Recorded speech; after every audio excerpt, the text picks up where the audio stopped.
is a presentation of Fox Sports. We are Baltimore. We are Minnesota.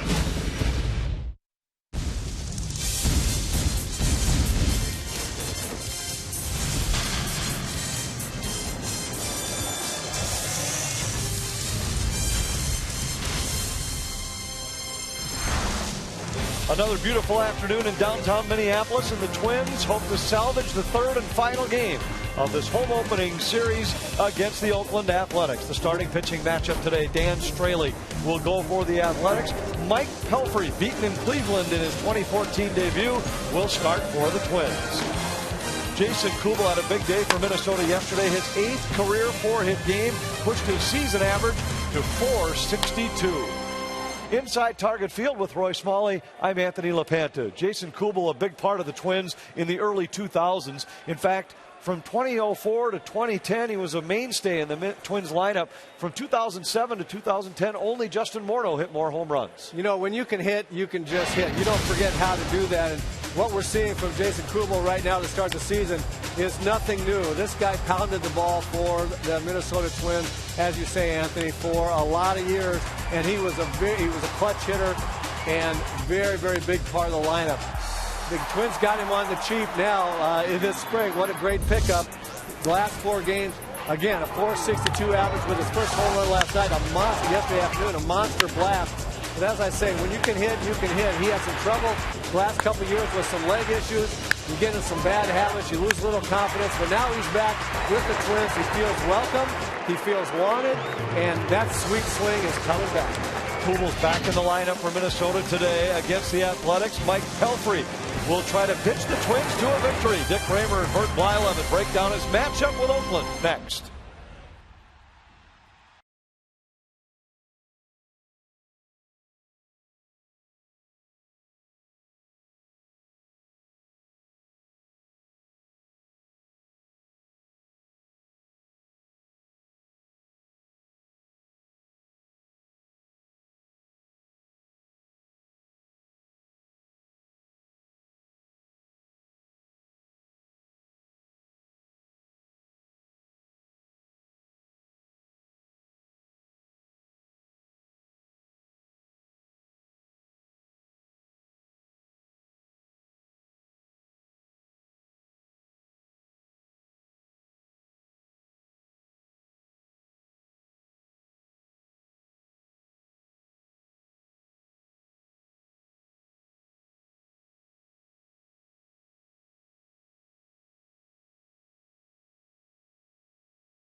Presented by Menards. Save big money on all your home improvement needs at Menards.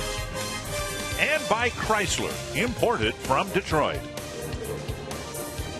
The Twins need to play better at home this year. Mike Pelfrey hopes to pitch better at home, and the Twins hope to avoid a sweep in their opening series at Target Field. Beautiful day for baseball again. We welcome you to Minneapolis and Target Field. Dick and Bert with you for the final game of this series. Now, the Twins' point of emphasis in the offseason was to improve the starting pitching, but as things have played out so far this year, it hasn't gone as planned. Yeah, the starting staff really hasn't hit its right cycle yet. Not the way that Twins have planned it over the winter, adding a couple pitchers in Ricky Nolasco and Phil Hughes. And you can see first and second time through the lineup and through their games, they have not pitched real well, maybe except for Kyle Gibson, the youngster on the staff. Here this afternoon in our Mall of America Scouter Report, it will be Mike Pelfrey. What does he need to do? Well, it's no secret, folks. The Twins need a quality start. Only one so far, and that was Kevin Correa in Chicago. And when Mike Pelfrey at 6'7" needs to create that downward angle, work down in the strike zone, and keep the tempo going. I thought in his last start in Cleveland, he had good tempo. He pitched 4 perfect innings, and then kind of in the 5th and 6th inning, things didn't go his way. The A's have rubbed the Twins' noses in it over the last year and a half, and when that happens, sometimes tempers flare. We hope for a calm, cool, and collected series finale.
The Oakland A's have beaten the Twins 8 straight times, and in every game they've scored at least 7 runs. Darren Mastroianni called up. Twins a little dinged up in the outfield with Josh Willingham and Oswaldo Arcia both suffering from wrist injuries. Arcia put on the disabled list. Bob Melvin saw his team play .500 over their opening homestand. They've won the first 2 again against the Twins. The Menards batting order for the A's, with Coco Crisp out with a wrist injury. Sam Fuld making his 3rd straight start in center field. Jed Lowry, Josh Donaldson, Brandon Moss, Yoenis Cespedes, Alberto Callaspo, Derek Norris has hit a home run in each of the first 2 games. Then Derek Barton and Nick Punto. And on the mound here this afternoon, that'll be 30-year-old Mike Pelfrey at 6'7", about 250 in his second season with the Twins. Trying to do what he did in his last start, put some zeros up early, 5 innings of zero baseball against the Cleveland Indians, and then gave up a couple home runs in the 6th inning. Pelfrey, only 1 start against the A's. That coming last year was not a good one as the A's beat the Twins 18-3. Northland Ford defense for the Twins. A little more speed in the outfield with Mastroianni taking over in right field. Hicks in center and Jason Kubel in left. Plouffe at third. Escobar in at short for Florimon. Dozier and Mauer on the right side of the infield, and Josniel Pinto behind the plate. Adam Hamari getting the plate. Greg Gibson, Bill Miller, Victor Apazza, the base umps. The umpiring crew had a very busy game yesterday, particularly in the late innings. Yeah, a couple replays looked over by the umpires, and I think they got the calls right. I know there was question about Suzuki at third base, but it sure looked like Donaldson had his foot off the bag when Suzuki slid in safely, and then a great slide by Suzuki tying the game in the bottom of the 9th inning with that great slide. Sam Fuld takes outside ball 1. And as I thought about all the replays and reviews and overrulings on the field, I thought, it was a good conclusion to the game. Oakland beat the Twins with a 3-run home run by Derek Norris, but it wasn't a call that was incorrectly called on the field. They corrected some things, and so the true winner of the game yesterday, the Oakland A's, it wasn't because of a missed umpire's call. At the knees, a strike, 2-1. Well, one thing for Mike Pelfrey here this afternoon, Pelfrey needs to control his fastball. Get it down, work both sides of the plate with that fastball. Pop up, and Hicks coming in to make the catch, 1-1. In Pelfrey's last start in Cleveland, he pitched outstanding. First 4 innings, 12 up, 12 down. Was really pounding the ball inside. And then in the 5th inning, it was Santana that had a long at-bat. Ended up hitting a double, and it seemed to unravel Pelfrey. Now, he got out of that inning, 5 shutout innings, but in the 6th inning, gave up a couple home runs. One to Yan Gomes and Nick Swisher, a solo to Gomes, and a 2-run home run to Nick Swisher. And inexplicably couldn't throw strikes, or wouldn't throw strikes after the home runs. Had a very tough time commanding the strike zone, getting pitches in the zone. Here's strike 1 to Jed Lowry. And again, working inside but missing 1-1. Well, surprisingly were the home runs, because last year he gave up only 13 home runs in 29 starts. But you're right, Dick. I mean, he just kind of lost it in the 6th inning as far as control.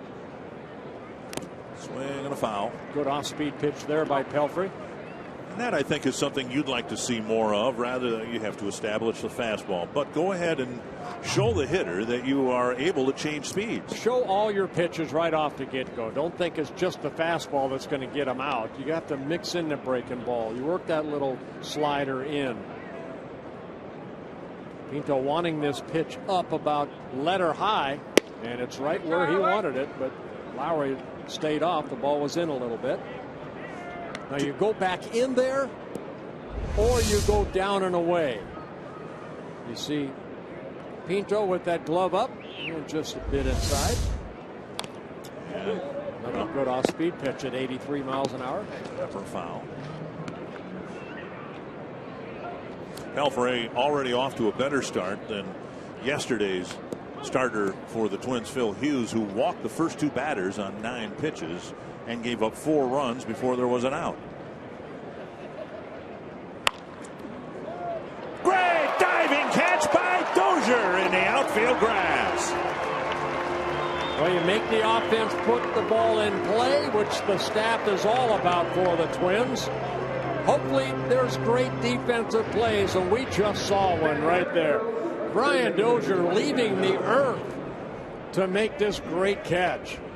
This ball looked like it was going to go in the right field, but Brian Dozier came out of nowhere to make a nice diving catch. Before the game, Dozier accepted the Wilson Fielding Award. This one fouled over to our right and into the general manager's booth and back out again. Terry Ryan, Jack Goyne, Rob Anthony all got out of the way. Don't blame him. But Dozier received the Wilson Award for fielding excellence. Each team has one defensive player acknowledged, and for the Twins last year it was Dozier. Escobar watches it into the mitt, and an easy 1-2-3 inning for Mike Pelfrey.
Of this 3-game series. They really struggled at home the last 3 years. They don't want to open the season with a 3-game sweep. Menard's batting order for the Twins. Newly called up Darren Mastroianni leading things off. That moves Brian Dozier down to second, moves Joe Mauer down to third. Chris Colabello cleanup. Jason Kubel, Trevor Plouffe, Josmito Pinto, Aaron Hicks, and Eduardo Escobar. And Dan Straley on the mound, a right-handed pitcher for the Oakland A's, just 25 years old in his 3rd season with the A's. Had a very consistent season last year, even though he had 5 stints with the Oakland A's. 10 wins, 8 losses, a 3.96 ERA in 27 starts. 1 start coming against the Twins. It's a measure, I think, of how deep Oakland's pitching staff was last year, that they could afford to send this guy down when he was pitching pretty well for the A's throughout the whole season. Just as you said, a number of different stints. But Oakland, with the great starting pitching that they had last year, had nowhere for him to pitch. On the outside corner, 1-1. Straley with a fastball, not an overpowering fastball, upper 80s, low 90s, very good slider, excellent circle changeup, and a big slow curveball. 1-2 to Mastroianni, called up. He was sent down mid-March as the Twins were thinning out the outfield ranks. Twins felt at the time that his ankle still was not healed after all the issues he had with it last year. 1-2. Foul back. So the Twins saw Mastroianni pick up a pair of 3-hit games for Rochester the other night. And he was called up with Oswaldo Arcia taking batting practice yesterday. But as we said yesterday, he was wincing, it seemed, with every swing. And so the Twins made the move. And Mastroianni lifts one to left, hit right at Cespedes for the first out. You know, even though Mastroianni was sent down early, it gave him a chance to get a lot more at-bats in a minor league complex that he wasn't going to get with the varsity team. And the Northland 4 defense for Oakland: Cespedes in left, Fold in center, Moss in right, Donaldson, Lowry, Punto, Barton around the infield, and Norris again doing the catching. Yeah, it turned out it was the very thing Mastroianni needed, which was more at bats, more playing time. Dozier lifts one high and deep to left field. Cespedes back and gone, a home run. He's hit one in the leadoff spot. And now he's hit one in the number 2 spot. Third home run of the year for Brian Dozier. And the Twins take an early 1-0 lead. Again, Dozier last year led the club with 18 home runs. Fastball, middle in, and watch Brian open up quickly, get the barrel of the bat out with that uppercut swing, because where that pitch was. And the Twins are up. He hammered an inside pitch out earlier in this series to left field. There's a pretty substantial breeze blowing to right field. And Dozier got one up over the wall in left. Twins have now hit 6 home runs on the year, and all 6 have come with the bases empty. Mauer lifts it foul, 2 strikes. I think we've mentioned the Oakland A's pitching staff, Dick. So far, this is their 9th game of the year, and the first 8 ball games, they have had a quality start in all 8 starts. Straley pitched a great ball game his last outing against the Seattle Mariners in Oakland, but he was hooked up against King Felix Hernandez and lost that ball game 3-1. Mauer gone on 3 pitches. I've seen Joe take a lot of called third strikes in this early part of the season. 2 down. Well, this is a home run swing of Brian Dozier. Sepsidis goes back, and it's in about, well, first row, just over the railing there. 9th game of the year, and the Twins, despite the pitching woes that they've had, have scored first now in 5 of the 9 games. Here's Colabello, the Cole Player of the Week in the season's first week for the American League, along with Josh Hamilton, who doesn't look like he's going to be winning any awards for the next couple months. Yeah, you know, Dozier's home run, very nice, but it's the 6th home run for the Twins, 3rd for Dozier, and they've all been solo home runs. Twins have been out homered now 11-6, but it's the runs produced on those home runs. The Twins have been outscored on home runs 17-6. Right, so you need one of those what Derek Norris did in the 11th inning, the 3-run home run, but that will come. 2 quick strikes to Colabello with 2 gone in the first. Just low, close pitch. Straley in that outing against Felix Hernandez and the Seattle Mariners worked 6 innings. He gave up only 3 runs, 2 of them coming on home runs in the 5th inning, as he lost 3-1, but he had 7 strikeouts. Backhanded by Donaldson, sets, fires. Brian Dozier liked what he saw on the first pitch from Dan Straley, clubbed it over the fence, and the Twins have a 1-0 lead.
Well, it's kind of, I guess you'd say, bittersweet. It was a good point in my career to kind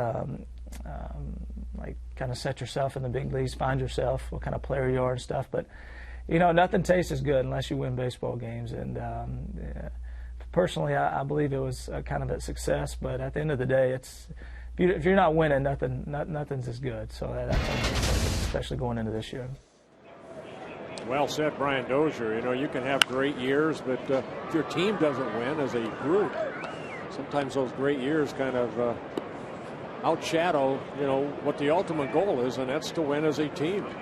Well, it's been his stage. We're just, you know, living in his world so far here today. A great play in the top of the first, a home run in the bottom of the first. Popped up near third. Plouffe crossing the line. On the way. Oh, pretty good inning, as you were talking about. Brian Dozier off the bat of Jed Lowry made a great catch for the second out of the inning. And as the second hitter in the lineup, got a fastball, first pitch, and put the Twins up 1-0. Ron Gardenhire saying of Dozier the other day, he's ahead of the curve. In other words, the progression Twins are hoping that they're seeing from Trevor Plouffe and maybe some others. Dozier is ahead of the curve. The pace has come more quickly for him, the pace of improvement. And who would have thought that a year ago? I mean, Dozier his professional baseball career was at a crossroads a year ago at this time, but he played very well in the field, hit for some power, and seemed to bring it all together last year.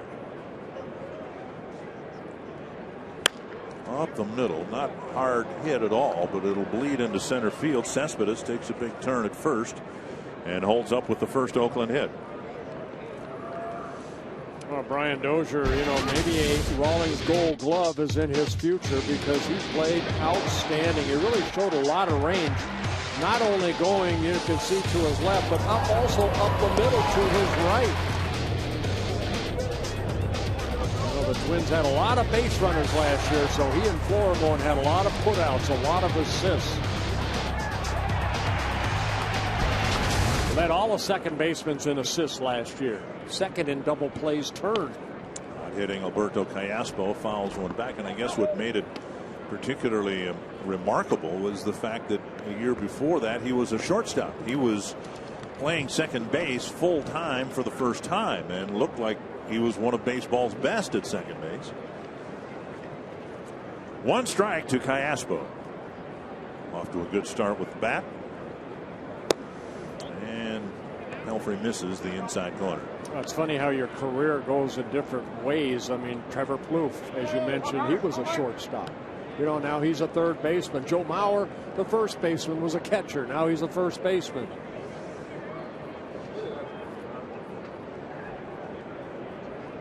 1-1 to Callaspo.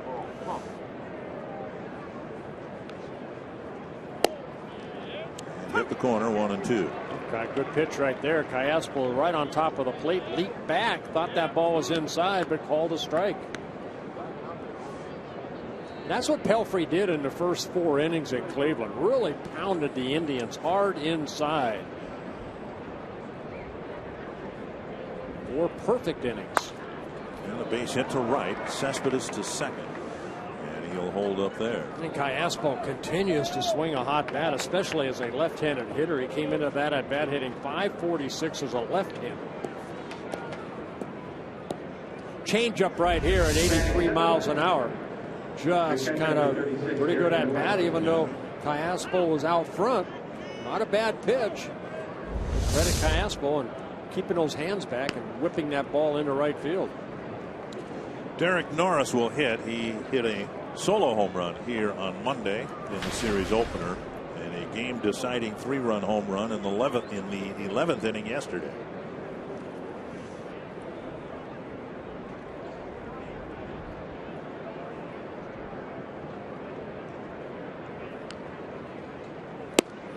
And missing the inside corner to a right-handed batter.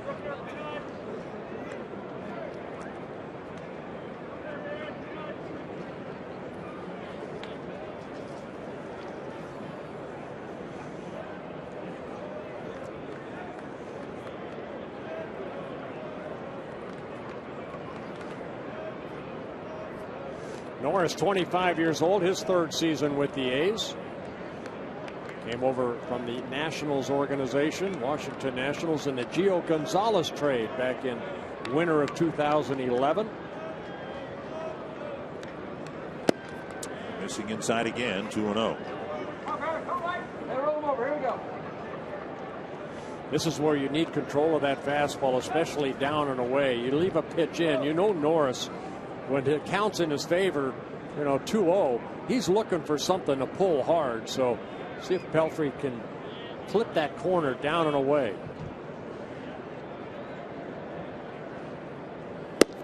And he was going away, but just left it up. 3-0, Derek Barton on deck. What creates that high fastball is just dropping your elbow a little bit. You got to get your hand on top of the baseball. And especially at 6'7", you want to create that downward plane.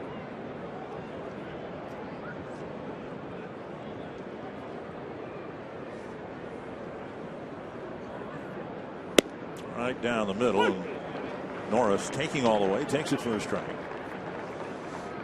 Guy swinging a hot bat, a potent bat with already 2 home runs in the series. And you're the starting pitcher. First time you have to face him, there are 2 men on base, and then you fall behind 2-0 and 3-0. That's why you need the control of that fastball, especially down and away. Pelfrey making his 180th major league start, 55 wins, 68 losses. 4 complete games in his career, a 4.48 career earned run average.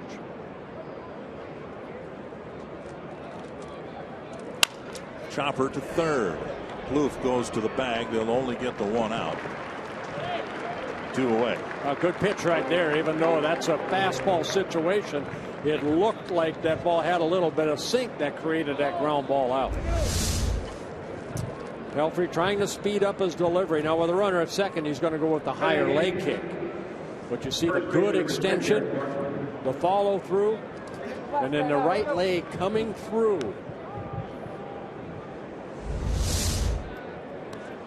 You saw a chopper, and Plouffe decided to get the out at third base, perhaps because of Norris's at bat in the 9th inning yesterday. The at bat where the at bat before his game deciding 3-run home run, when he hustled down the line and stayed out of a double play in the 9th inning and showed that he had pretty good speed going down the line, and Plouffe deciding he had no chance of getting a double play. Now a liner to left field, charged by Kubel, and around third, Callaspo will score the tying run. 3 singles, and the A's even it up quickly here in the top of the second. Well, Barton not wasting any time, just 1 hit in his first 14 at bats, got a fastball and just went the other way with it. Picks up his first RBI. Ball tailing away, but again on that same plane, it didn't have that downward bite to it. And Kubel almost, that ball almost scooted by him, but able to get it. But it's a 1-1 ball game. The switch, the Twins get their run on a home run. The A's get 1 on 3 singles here in the second inning, and now Nick Punto.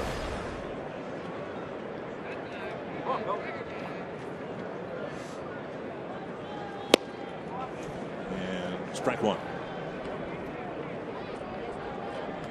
Punto back in the American League after a 1.5 years in the National League with the Dodgers. Bulk of his big league career spent here in Minnesota. Yeah, 7 seasons wearing a Twins uniform. Career 248 hitter. This is his 14th season. Inside.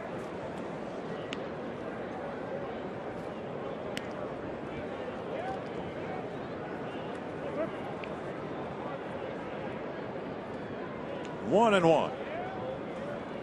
Alfred trying to keep this to a 1-run inning. Most of the game yesterday was pitched well by Twins pitchers, except the bookend innings, the 4-run first and the 3-run 11th. And it's kind of been the story of this winning streak that the A's have put on against the Twins over the last 8 games. A lot of crooked numbers up on the board. And that's why this is an important out right here. You know, they've already tied the game at 1 apiece. Now you don't want to put a crooked number up with Punto up right here.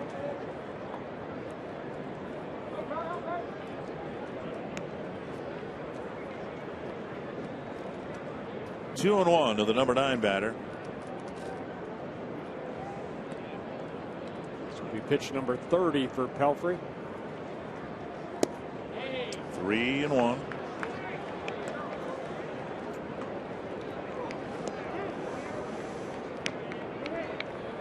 19 strikes out of the 30 pitches thrown. Pelfrey a couple years ago had the Tommy John surgery. Last year more of a rehab year for him, and the Twins signed him to a 2-year contract as they feel he's going to get healthy and be the pitcher he was when he was healthy with the Mets. Well, back by Punto, a full count, and now the runners will leave from second and first. Pelfrey's best year coming in 2010 with the Mets when he was 15-9 in 33 starts, worked 204 innings. And a very good earned run average, the lowest he's had at the major league level at 3.66.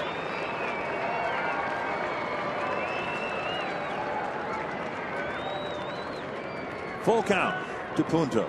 See Rick Anderson right there with the shades on, watching his pitcher. Runners go, and it's a walk now to fill the bases. See those little things right there, the walk, especially to the number 9 hitter. That will eat at you more than giving up a home run. Fold will hit a fly ball to Hicks in center his first time up. In the inning, already 6 batters faced, and Pelfrey's retired just 2 of them.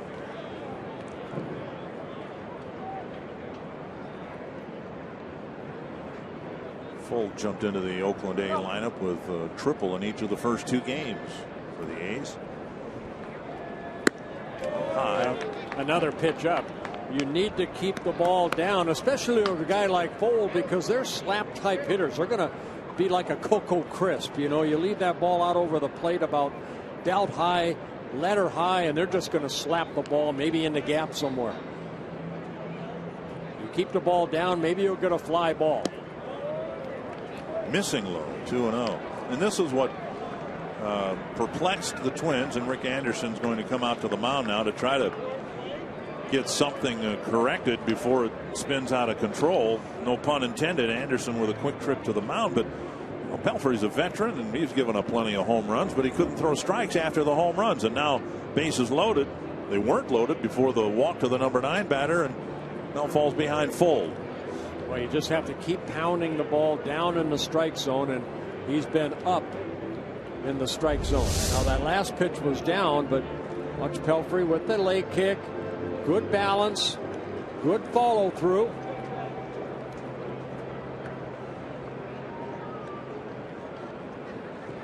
You don't like to get in your situation, and I've been there, where you just basically are saying, okay, this is going to be a fastball. I hope if you swing, you hit it at somebody. 2-0. 3-0. Not a bad pitch there. He threw 2 strikes to Punto, and hasn't thrown one yet to Fold. Yeah, ball's outside.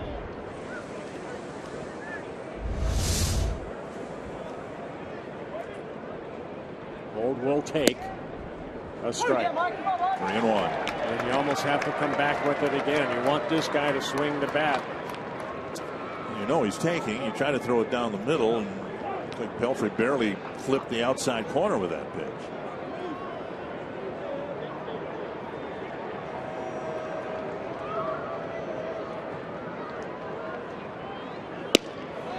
Strike 2 over the inside corner. Now everybody will be running. A good fastball there at 91.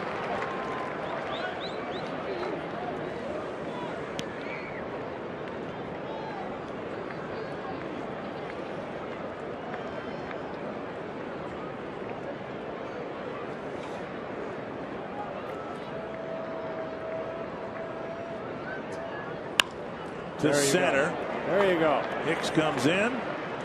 Much tougher second inning for Pelfrey than the first, but the A's get 1 and leave 3.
from Mike Pelfrey. Now he fell behind, trying to get that fastball. You can see leaving some fastballs up, getting underneath that ball, try to change up right there, and then this pitch. Now you're 3-0. You have to throw it down the middle, and Pelfrey able to do that. Now on a 3-2 pitch, a high fastball, but Fold ends up popping it up for that sacrifice fly. Got out of the inning. Jason Kubel will lead off the second for the Twins. He stands in as the leader in the American League batting race right now at .462. And he takes strike one. 4 hits yesterday, including his first home run in his return to the Twins.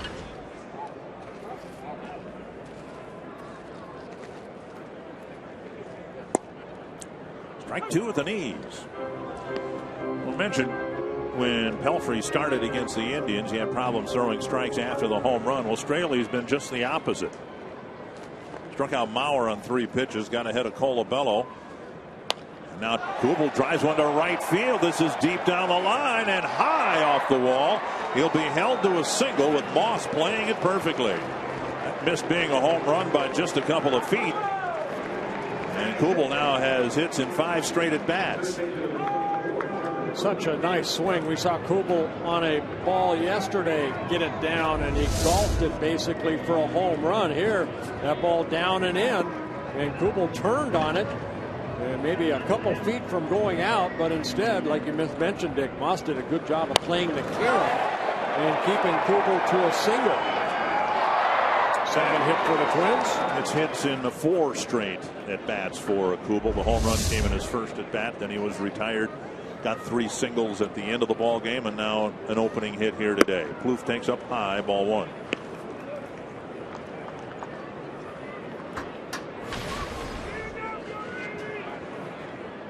Plouffe hitting the ball well at .364. Has yet to hit a home run.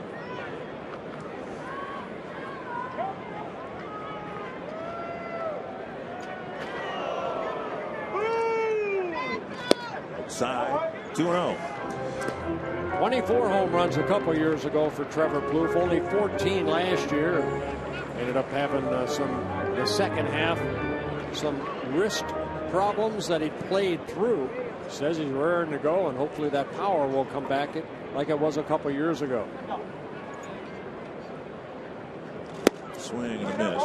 No team in the American League has walked more than the Twins, and no Twin has walked more than Trevor Plouffe, with the exception of Joe Mauer. Mauer has 8 walks. Plouffe has walked 6 times to balance his strikeouts evenly. 6 strikeouts, 6 walks. So Plouffe's not only hitting well, but he's drawing some walks. He has an on-base percentage right now of .475. Hitting 6th today. We've seen him hit as high as 3rd. 2-1.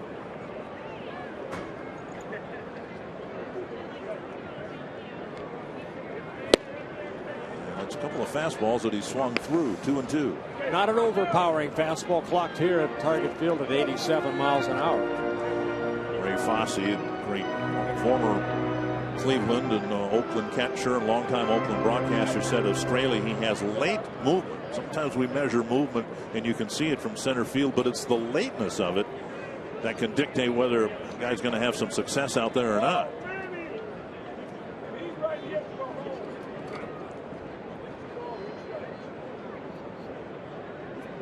Two and 2 to Plouffe. Popped up, back, and out of play.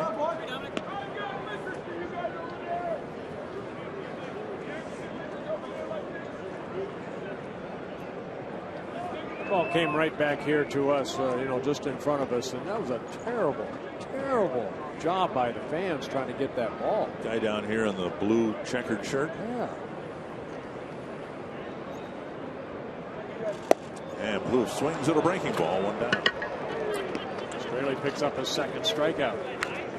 Twin single game tickets remain available and affordable for this season, starting at just $10. Special deals available for every day of the week. You can check the deals out at twinsbaseball.com or call 1-800-33-TWINS. Dick Kramer, Bert Blyleven with you from beautiful Target Field. We have been blessed with great weather in this opening series. was Mil Pinto, the catcher, hitting 7th.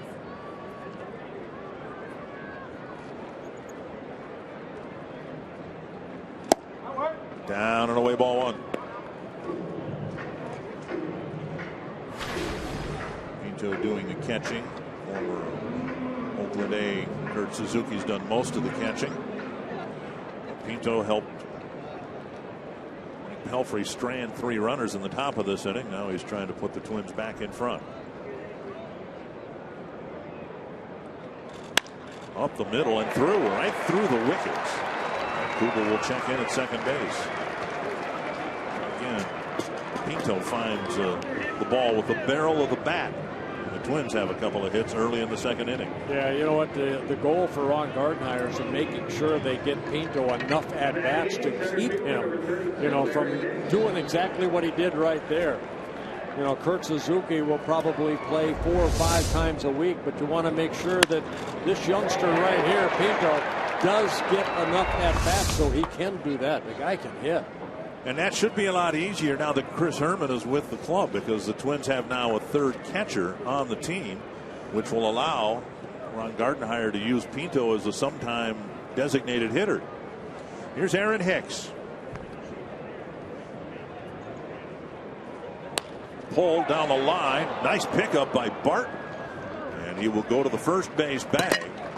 Ball ticketed for the right field corner, but Barton, pretty slick fielding first baseman, picked it off. Yeah, Barton, you know, I mean, he got the RBI that tied the game, but Barton really known as a defensive first baseman, outstanding hands, and makes a nice play here. You see that ball hit sharply, but Barton goes over, makes it look easy.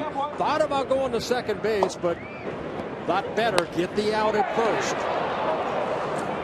He's hitting the ball hard against Straley so far. The home run in the first inning, and now a pair of sharp singles. Kubel single nearly clearing the fence, and Hicks grounding out. Here's Escobar, the number 9 batter, with a couple of men in scoring position. Straley throwing strikes. He's doing what Jesse Chavez did yesterday. Attack the strike zone. 1 strike to Escobar. Dropped a single into left field that eventually tied the game, or gave the Twins cut the deficit to 1 in the 9th inning yesterday. Fly ball left center field, and that's chasing fullback. Basket catch on the edge of the track, and the Twins strand a couple. It's 1-1 heading to the 3rd.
On Fox Sports North is presented by CenturyLink, your link to what's next. By Northland Ford. Visit northlandford.com and your local Northland Ford dealers today. And by Grand Casino. The best stories start here. that is a construction site. It is where the Metrodome used to be. Right. I've driven by there a couple of times, and it's odd driving by there and not seeing the dome. Yeah. You have, well, all Minnesotans do have great memories of that place. 28 years the Twins were there. Vikings played there as well. That site has been demolished, and now it's being reconstructed, the new home of the Vikings, after a couple of years to be played at the University of Minnesota football stadium. One strike to Jed Lowry facing Mike Pelfrey, and outside 1-1. See, I like Mike Pelfrey. We talked a little bit about his delivery, Dick. I like his delivery, that he goes over his head and tries to get to that balance point and really stretch out. Takes a little pause right there and then releasing that ball. His control has just been off. I asked you about that, I think, before the game yesterday. Right. Everybody in baseball is trying to figure out why there are so many elbows being blown out, why the Tommy John surgery is seemingly more, I hate to use the word popular, but more prevalent, I guess, every year. And I just threw that out to you. My high school coach, and he didn't have much to work with, granted, but he said, you should always bring your hands over your head. It stretches out your back muscles. It gets your arm, your shoulder ready to deliver the baseball. But very rarely now do you see a pitcher do what Pelfrey does. Yeah, I think there's a ball for Pelfrey's second walk. But I think what you saw in the olden days, you were kind of taught this way. This is the way that everybody pretty much threw, and you're nice and fluid and you're relaxed and you're stretched out more. To me, it's the elasticity that you want out front. And even though Pelfrey had the Tommy John, I like his delivery. I don't like his control here so far. Well, here's Josh Donaldson. He threw a couple pitches that were very, very close in that at-bat to Lowry. There's a strike, and the Twins were reminded, not that they needed to, they were reminded yesterday the dangers of the leadoff walk. The starter yesterday, Phil Hughes, walked the first two batters, gave up 4 runs in the first, and then all the trouble for Jared Burton in the 11th came after a leadoff walk. 1 strike to Donaldson. And now a ball.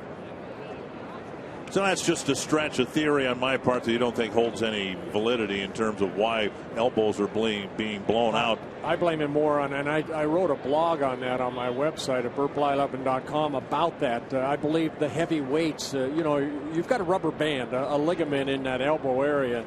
So many athletes today are lifting heavy weights, especially pitchers. Well, I'm going to use a tough word for me. Elasticity is what you want for a pitcher. You lift weights, you contract. You throw the ball, it's the opposite. And that rubber band is bursting. 20 years I've worked with you. I think that's the first 5-syllable word I've heard you use. I have to look it up how to spell it. My goodness. But to me, pitching's always been like yoga, loose. You relax and throw that ball. And then when you're lifting weights, you're contracting. And you have to have that flow more than the power. You don't need to be strong in your upper body. You have to be strong in your foundation, your legs, your core needs to be strong, I think, to be a successful pitcher. And you need to hit that strike zone down and away too. That helps. Driven to deep right center field. Donaldson has worn that spot of the ballpark out, and he hits it out to right field. He has picked up 3 doubles to that area of target field in this series already. That one barely clears the fence, and the A's lead it 3-1. Yeah, Donaldson, who hit 24 home runs last year, hits his first here. But Pelfrey fell behind 2-1. Donaldson, I'm sure, looking fastball. Even though the ball was down, we have seen Donaldson in this 3-game series do exactly this. Take that ball the other way with that uppercut swing, and he's got tremendous power. Got the barrel of bat on it, and it's a 3-1 ball game. And now up and away, and we'll see how Pelfrey handles things now after allowing a home run to Donaldson. Well, again, the leadoff walk, too. 1-0. Dozier, leather on it, but couldn't flag it down, and Moss is aboard. Nobody out, and Moss is at first with a single. You see the strength, the lifting of the left leg of Donaldson, a timing thing. Boy, very good timing on that swing.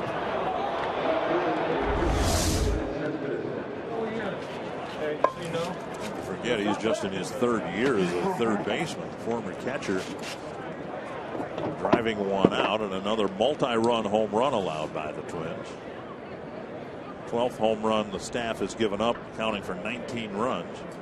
Here's Yoenis Cespedes. Pelfrey misses the inside corner.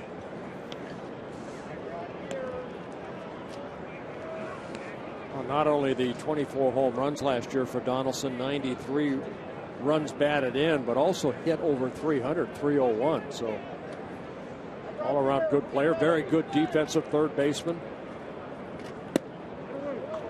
And Pelfrey falls behind Cespedes. 50 pitches, just 27 strikes for Pelfrey. 51 pitches listed on the screen.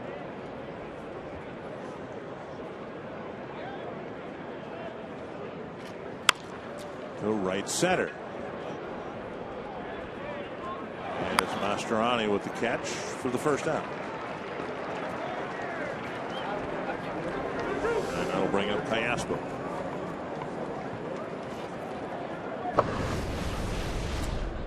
See Josh Donaldson with an on-base percentage of nearly 400. Guys under 30, just Mike Trout. Trout's at barely 20.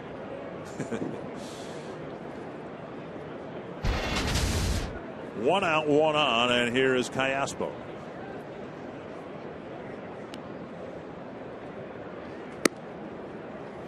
Ball one. Callaspo took the pitch into right field for a base hit. 3 singles and a run for the A's in the second, and now a walk and a home run, putting them up 3-1. You know, you watch Pelfrey right there, another high fastball. And you wonder, how do you get that ball down? Breaking ball right there, evens the count. A lot of times with a fastball, if I was up in the zone, I always tell myself, show a little more pocket to the hitter. Meaning that I would have to turn and stay over the pitching rubber just a little bit longer, even though he's in a stretch. But just turn your lower hip area a little bit longer, and that keeps your arm, allows your arm to catch up to your body. Usually when you are ahead or when you're up in the strike zone, means your lower part of your body is already out there, and all of a sudden your arm is dragging. So what you want to do is get to that balance point. Show that left pocket, that rear. 1-2. And a fastball gets a swing and a miss. 2 down.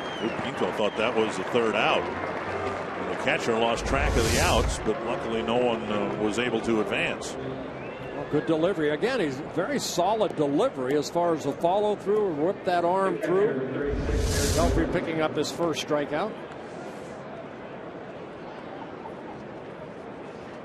2 down, and Derek Norris, the batter.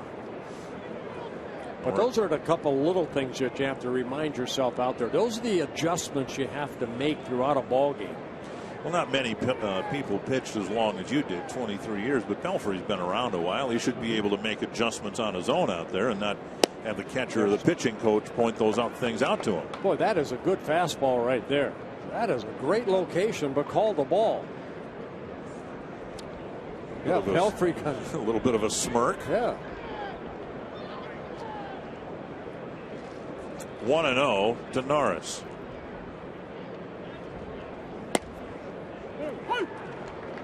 1-1.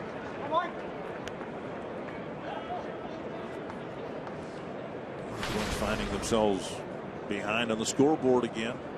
It's been the pattern. Well, another crooked number in the first 3 innings.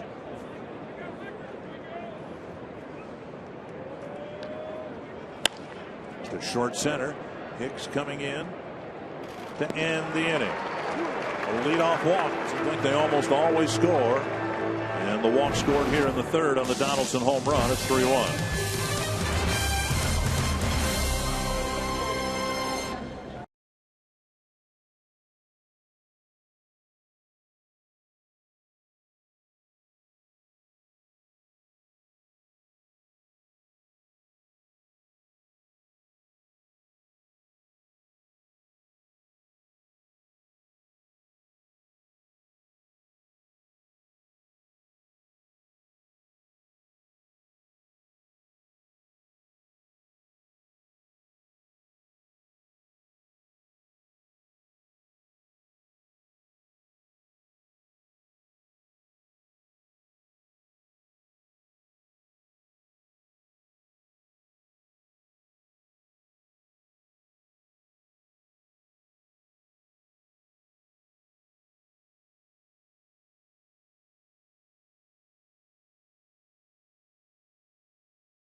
Yankees in front 3-1. Well, the Twins took a 1-0 lead thanks to Brian Dozier's third home run of the year, the second batter in the bottom of the first inning. But the A's came back. Barton with an RBI single tied it in the second inning. And then we just saw Donaldson take a pitch down the other way over the fence in right field for a 2-run home run for a 3-1 A's lead. You know, those first 3 innings, we kind of talked about it in the pregame and also in the open. That's another crooked number the starting staff has allowed. This is the 9th game. In 8 of the 9 games, there has been a crooked number put up by the opponent. Inside to Darren Mastroianni taking ball 1. Now, what I mean by crooked number, 2, 3. Yesterday, 4 runs in the first inning, in the first 3 innings. So it kind of puts the offense at, here we go. We got to play catch up. Anything but a 1 would be considered a crooked number, right? Right. 2-0 to Mastroianni. Hit a fly ball to left in his first at bat of the year. This one hit hard to center. Full back a couple of steps. Makes the catch 1 away. And before Dozier stands in, I think you know what goes into becoming a Minnesota Vikings cheerleader. Go behind the scenes of the audition process. Get to know the women vying for a spot in the 2014 team with Minnesota Vikings cheerleaders making the team. Part 1 of this 3-part series. Premieres Saturday at 4:30 p.m. on Fox Sports North. Dozier hit a home run, his 3rd of the year. The only Twin with more than 1 home run this year. But again, all of the 6. It's not like there've been a whole bunch of them anyway. 6 only. They've all come with the bases empty.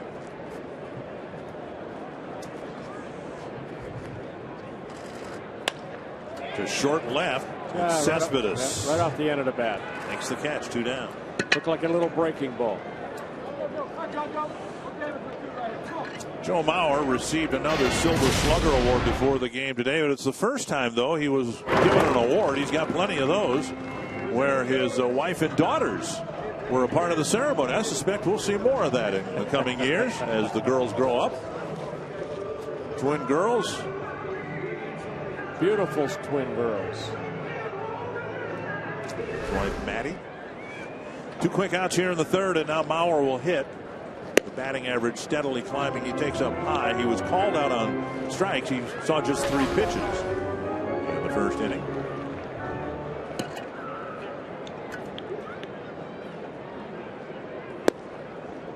Maybe the first time that Straley's thrown back-to-back pitches out of the strike zone. 34 pitches, 24 strikes. 2-0. A little roller to second. Punto backhands it. And Straley enjoying a 2-run lead. Comes back with a 1-2-3 third.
hashtag Twins fan photo for a chance to have it shown later on in a broadcast brought to you by AT&T. Derek Barton drove in the first Oakland run with a single in the second. He'll lead off the fourth.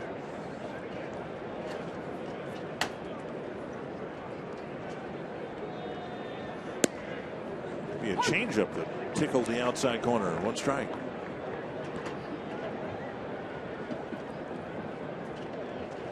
Barton got the RBI base hit to tie the game in the second inning. Took that first pitch, fastball away, line it in the left in front of Kubel. A fastball, a foul tip, 2 strikes.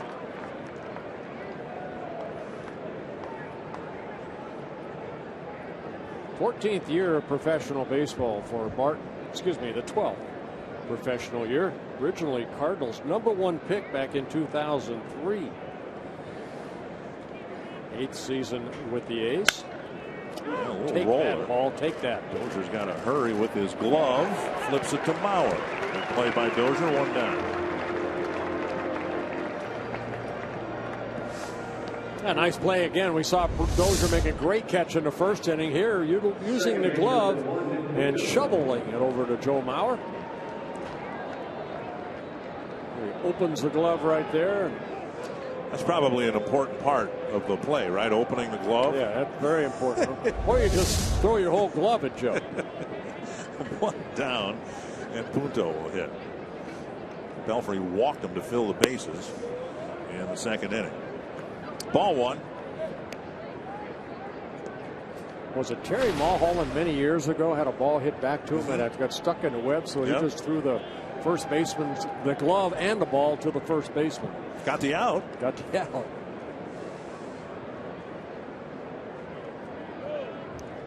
One and 0 to Punto. And now 1-1. Punto kind of a lightning rod in his tenure with the Twins. Some people love the way he played for some reason. I never quite understood it. Was criticized because of the player he wasn't.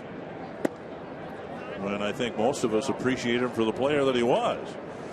You know, he's a great security blanket. I guess that would be Nick Punto's career. You know, he can play everywhere. You ask him to play in the outfield, he'll play out there. Guy that comes to the ballpark every day with a smile on his face and wants to play the game of baseball. 3-1. Now, if he hits a ball like Barton did, he'll probably dive into first base. He's always done that. He's managed to remain relatively injury free, or at least his injuries haven't been the result of that. But it's exactly the play that Josh Hamilton did, and ended up probably missing a couple of months with a sprained ligament. And for whatever reason, Pelfrey can't throw him strikes.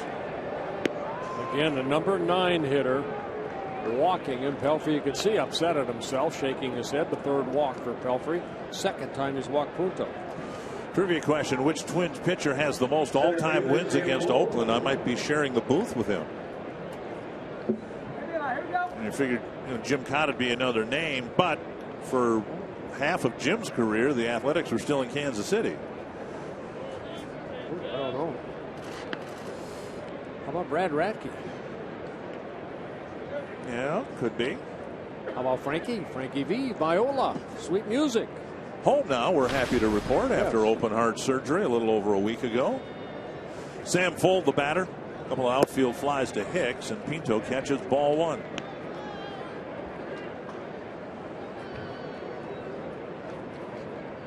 Fuld hit the fly ball with the bases loaded in the second inning to keep it a 1-1 ball game. Then the A's took the lead on Donaldson's home run in the 3rd.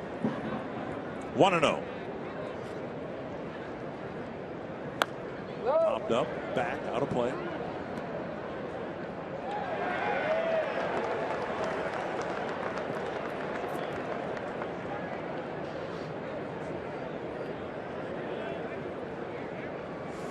Pitch number 70 for Pelfrey here, trying to get the 2nd out of the 4th inning.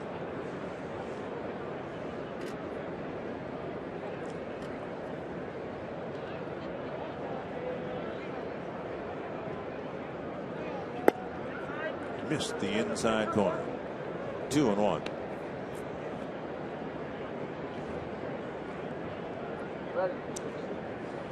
The A's have gotten a quality start in every one of their games so far this year. The Twins so far have had one quality start.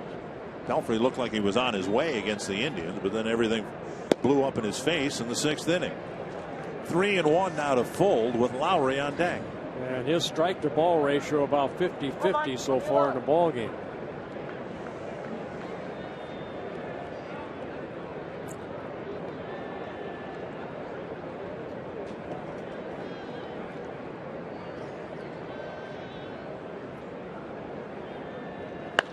Deep to right field. And Sam Fold has hit one out. And another walk comes around to score on a home run. And another 2-run home run. Sam Fold hitting a home run. His first of the year. And not known as a home run hitter, Sam Fold hits his 7th career home run. Right down the middle. Yeah, well, when you fall behind, you know, these things are going to happen.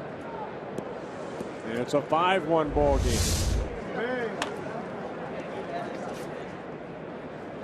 Down and in.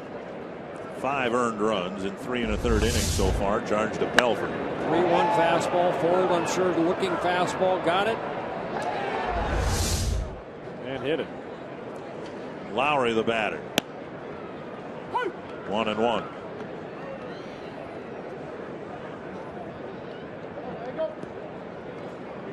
In Oakland's 8-game winning streak over Minnesota, they've scored at least 7 runs in every one of those games. Here's a bouncer to short. Escobar. Mauer 2 down. And they are well on their way to doing that again here today with 5 runs. We're just in the 4th inning. 75 pitches, only 41 strikes. Not a very good strike to ball ratio.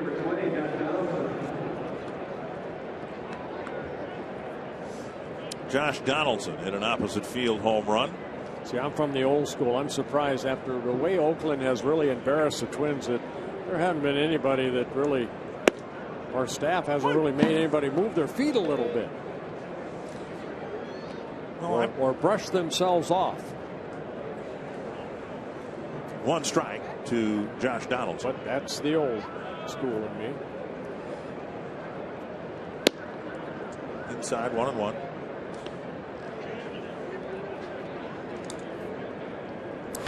I noticed it yesterday in Norris's home run. Burton's pitch was headed to a pretty good spot, down and away, or at least it appeared that way to me. And Norris reached out to the outside corner and pulled it to left field. As a changeup that, you know, he just went out and turned on it and hit the 3-run home run. 1-2.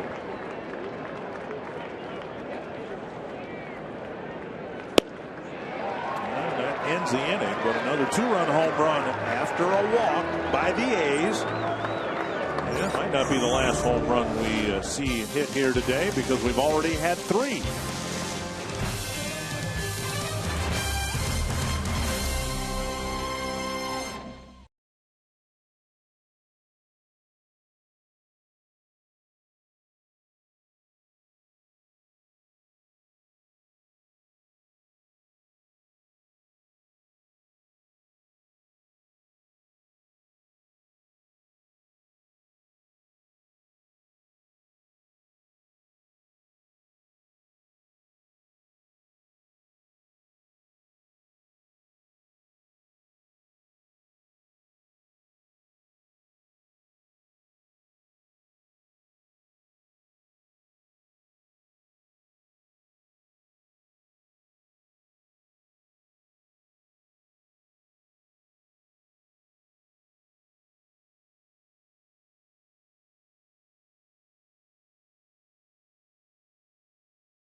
Stepping up for a home run. Our Pepsi fans of the game enjoying a day in the sun. Pitch inside to Chris Colabello, leading off the Twins' fourth. The Twins find themselves again down by 4 runs. Yeah, Dan Straley has been throwing strikes. 36 pitches now. 26 have been strikes. A couple strikeouts, no walks. Fouled away. Now Straley was pitching awfully well in his first start this year against King Felix and the Mariners. It was the first time he'd actually been on a mound facing hitters since March 24th. And he handled things well until the 5th inning when the Mariners got 4 extra base hits against him. Breaking ball off the plate. 2-1. Well, we talked about Straley a little bit last year, 5 different stints, but he was still able to lead all American League rookies in games started, 27 innings pitched, and strikeouts. When he went 10-8. On the ground hard but foul. 2-2.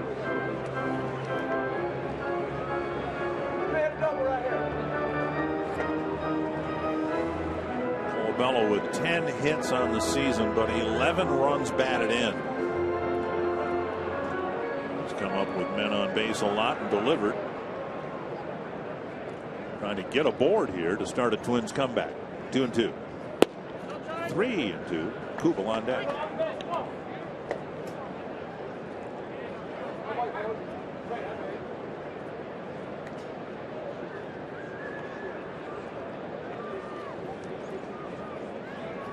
Breaking ball in the dirt. Colabello runs to first. Norris with the throw. 1 down. Kubel. When you join the Twins season ticket family this year, you'll be hitting the sweet spot. Season ticket owners receive a variety of benefits that offer exclusive benefits, starting with 2014 All-Star Game ticket purchase priority. Call 800-33-TWINS. Visit twinsbaseball.com. Season ticket plan for every fan. Kubel missed his second home run in as many games by a couple of feet down the right field line. Ended up having to settle for a single. And he takes outside ball 1.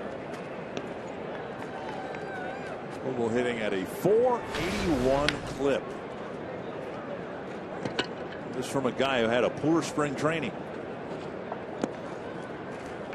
And whenever a player has a year like last year, and granted Kubel was hurt, there are always questions that need to be answered. Is he over the hill, or is he just having a bad spring? Over the hill at 31. Well, no, but no, I know what you mean. Your playing career. Right. Right. And I don't know that question was answered until the regular season started, when Kubel started banging the ball around, and he's obviously off to a real good start in his return to the Twins. Confidence is a big factor for Jason Kubel. Also health. Foul back. Last year was a frustrating year. Arizona got in only 89 ball games, but played hurt and didn't have the year he had in 2012 when he hit .253 in 141 ball games, but drove in 90 runs with 30 home runs. 2-2. 30 home runs, a career high. Checked his swing. 3-2. Pulled a quad muscle running the bases in Milwaukee, and it never really got better. He tried to play through it, which, to his credit, he wanted to soldier on and keep playing baseball, when in retrospect he might have been better served letting it heal and then being healthy, being a more productive hitter. 3-2 with 1 gone here in the 4th. He takes a walk. In addition, in addition to the 13 hits, not just the second walk for Kubel, but he's aboard now for Plouffe. Well, we got a second here. I'd like to say happy birthday to a big Twins fan, Harold Benson, celebrating his 82nd birthday. Hey, I got an item in the mail. In fact, I have it here in my pocket. And it's referencing your birthday the other day. I have documentation. Here is Plouffe. And April 6th is my birthday? Dribbler up the line. No, but saying that you were born instead in 1957. And that April 6th this year was not your 63rd birthday as we advertised. In fact, it was your 57th. Wow. So I'm a lot younger than I actually am. Well, I just thought you might want to. I'd give you that. So you could use it if you wanted to establish your age being a little bit younger. That's okay. Thank you. All right. I like my age. Do you? Yeah. It's not like you have a choice. No, I don't. 1-1 to Plouffe. I've accepted my age, I guess. Just outside. Close pitch, 2-1. Well, 50 pitches. Here with 1 out in the 4th inning. And attacking the strike zone. He's had a tough time getting strike 1, but still. Been around the plate. Kubel's first walk, 3 strikeouts for Straley. He's given up 3 hits. A little bit low, 3-1. As much as the hits and where they've gone off the bat of Plouffe, it's the patience at the plate. He's apparently, right before our eyes, developing a better eye at the plate. Finding himself in more favorable counts like this, and we mentioned he did strike out in his last at bat, but has so far drawn a walk for every strikeout coming into play today.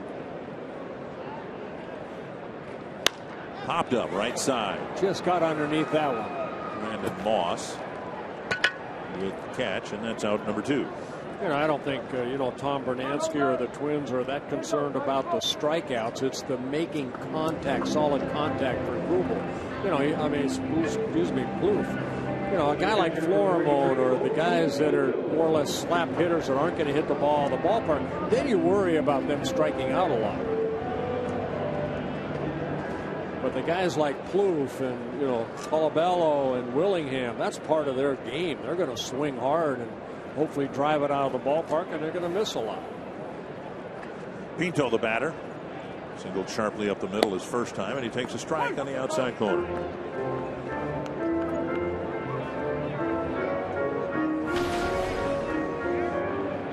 Pinto got a fastball down from Straley and hit it right back between the legs of Straley into center field.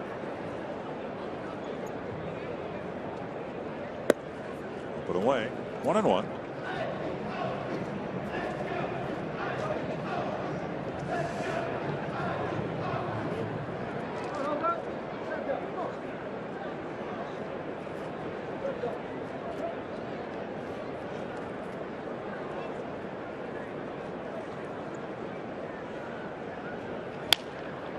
Foul, might have cracked his bat.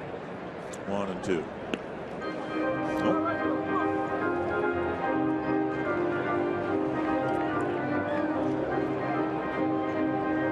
One and 2 to the Twins catcher.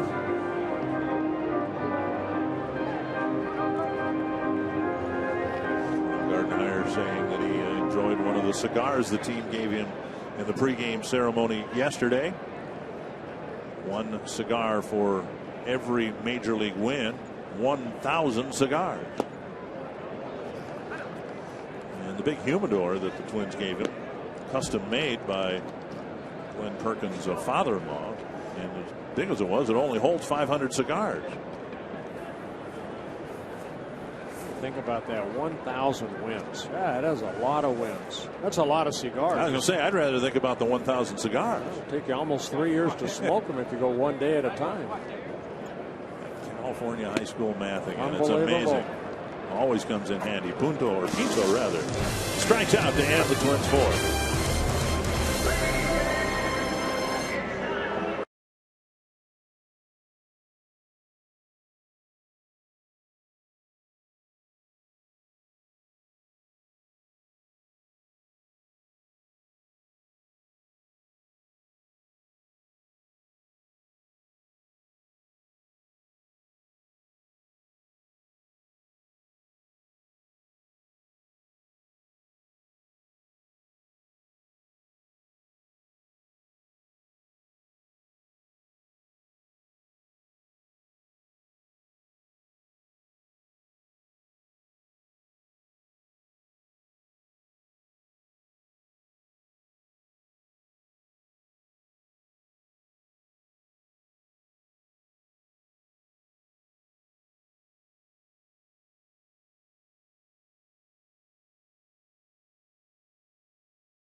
More muscle by the A's. Another lead over the Twins at 5-1. Talked about this, I think, on Monday. A big part of this, well, I guess half of this Oakland winning streak over the Twins came in a 4-game series in Oakland late last year. The Twins were fading, playing out the string, and the A's were ramping up for the playoffs. And the A's won all 4 games, and it was one of 4-game sweeps the Twins suffered last year. Now, this is just a 3-game series, but this is hardly the start the Twins wanted as they try to recapture some home field advantage. This is a team that's averaged 49 losses at home over the last 3 years. 1-1 to Brandon Moss. And now a strike.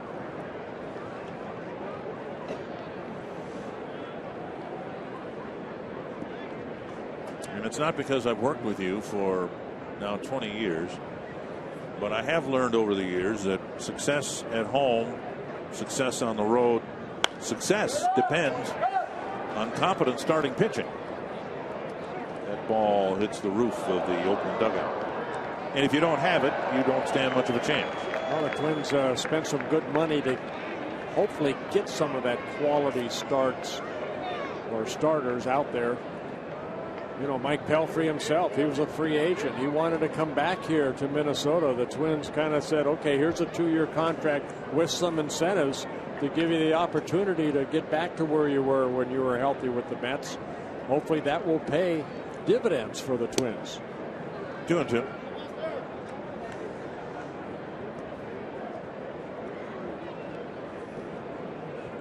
Middle of the Oakland lineup, Moss, Cespedes, and Callaspo here in the Oakland 5th.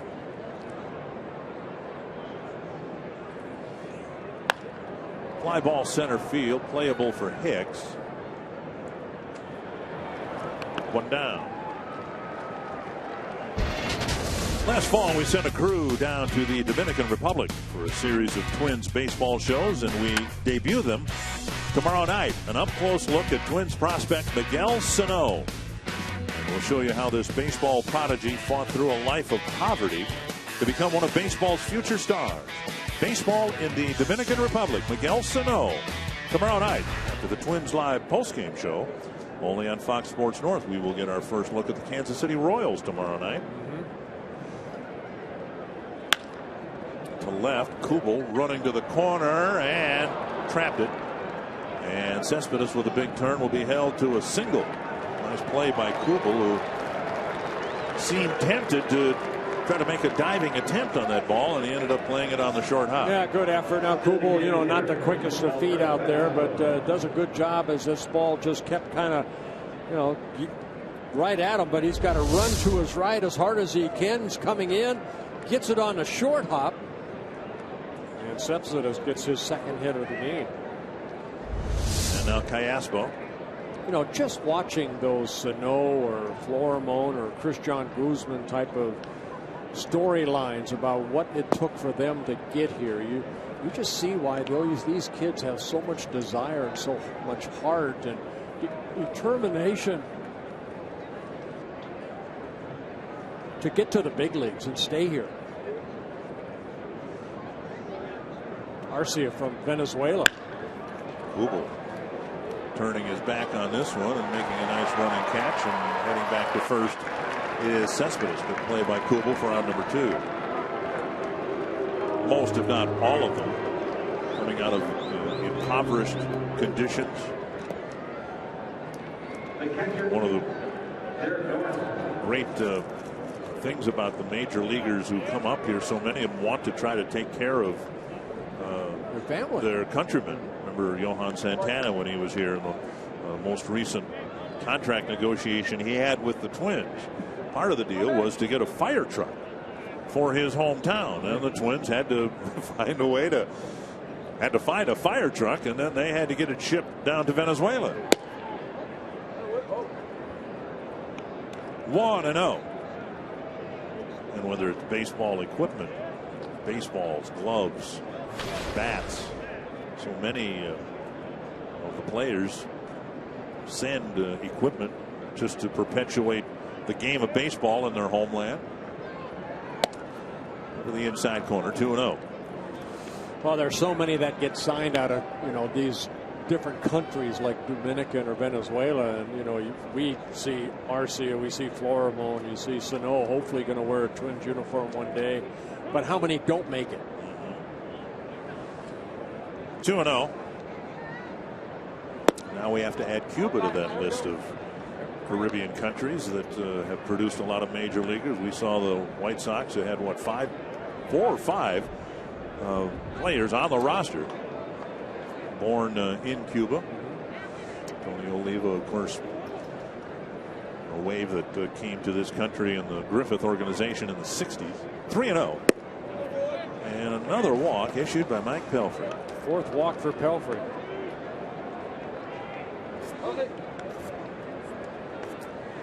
Pitch count way too high.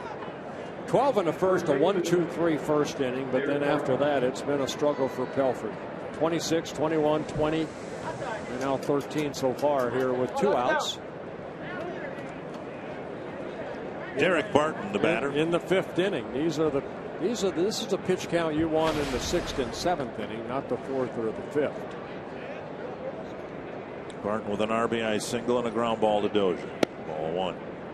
And it's beyond the walks, just repeatedly falling behind hitters. When we've seen Pelfrey pitch well, it's been get ahead. He did it for the early innings against Cleveland in his first start. But 4 innings don't make a good outing. In the 5th inning, Santana led off for that double, and then he got out of the inning, but then the 6th, everything just unraveled.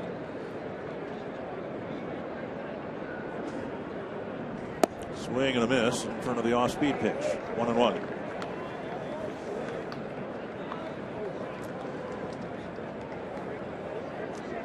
A's, of course, in the American League West, and figures to be one of the more fascinating divisions. I think you've got on paper at least 4 teams that should be fighting it out. Everyone except Houston figures to potentially contend, to foul back 1 and 2. You have Seattle off to a very good start. The Angels, the Rangers.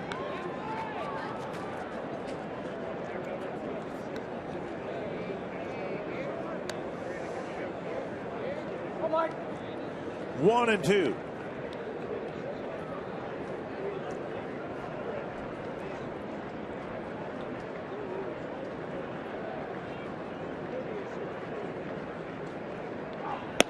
Called 3rd strike.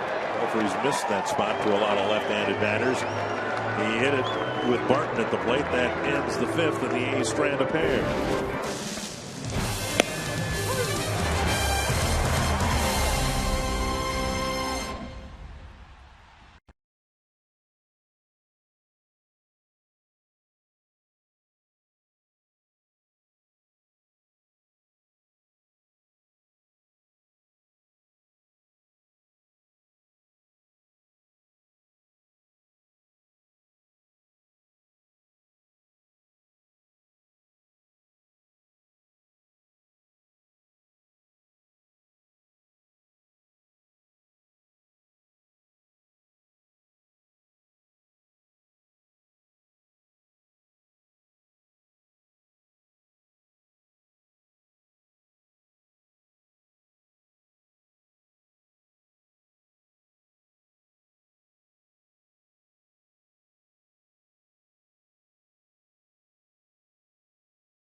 Hirsch inside the Minnesota Lottery Winners Circle with a couple enjoying a beautiful day at the ballpark and also celebrating both of your birthdays this week. It sounds like you have a very busy day planned, Tony. Yeah, the Twins game today and the Wild game tonight.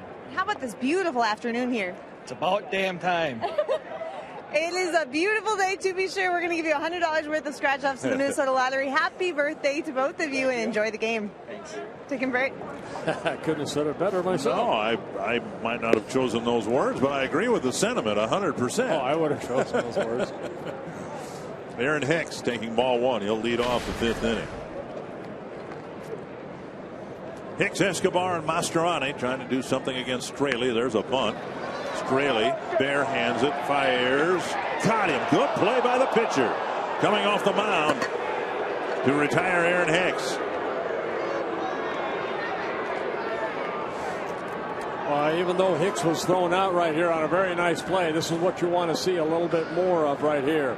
Hicks trying to get on by the bunt. Straley barehanding it and then flipping it over to Barton for the out. That ball's a little closer to that third base line. Hicks has an infield base hit. But a good effort. But I think that's what the Twins would like to see more of. Here's Escobar. Away ball one. Even that bunt, that was bunted, you know. I mean, look how close that play was. And that wasn't really a bunt where Hicks, you know, hits it down towards, say, Donaldson down that line. It was about 8 feet away from the mound. Right. Straley was able to barehand it, set and fire. 2-0 to Escobar.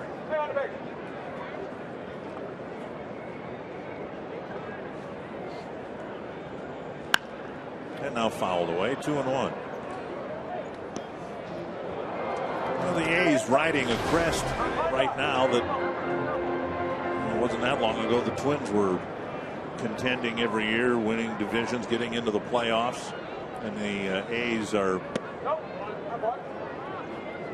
third year into what they consider to be a wave or a pattern of contending. And the Twins had that up until 3.5 years ago. Barton will go to the bag, 2 down.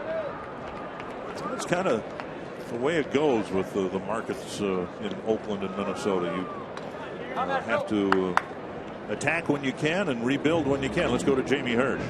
Thanks, guys. Well, Darren Mastroianni batting leadoff today for the Twins, and as he steps up to the plate, he told me this morning he feels 100% healthy for the first time in over a year. But what he's really excited about being up here is the chance to work with Paul Molitor. They were actually watching film this morning, and he said afterward, if you told me 5 years ago I'd be sitting in a room with Paul Molitor talking base running, I'd have laughed and probably had a mini heart attack. It is such an honor to learn from him, and I really can't wait to put the things I'm learning into action. First things first, though, get on the base, right, guys? Yeah, you can't steal first. If you could, Paul probably would have done it, but he didn't have to. 1-1. You know, Mastroianni, of course, you know, first game since getting called up, but a couple fly ball outs, lazy fly balls, and that's not the way that Paul Molitor went about his business. More line drives, you know, hit the ball in the gap and, you know, make that infielder go left or right and utilize your speed to get on. 1-2 to Mastroianni.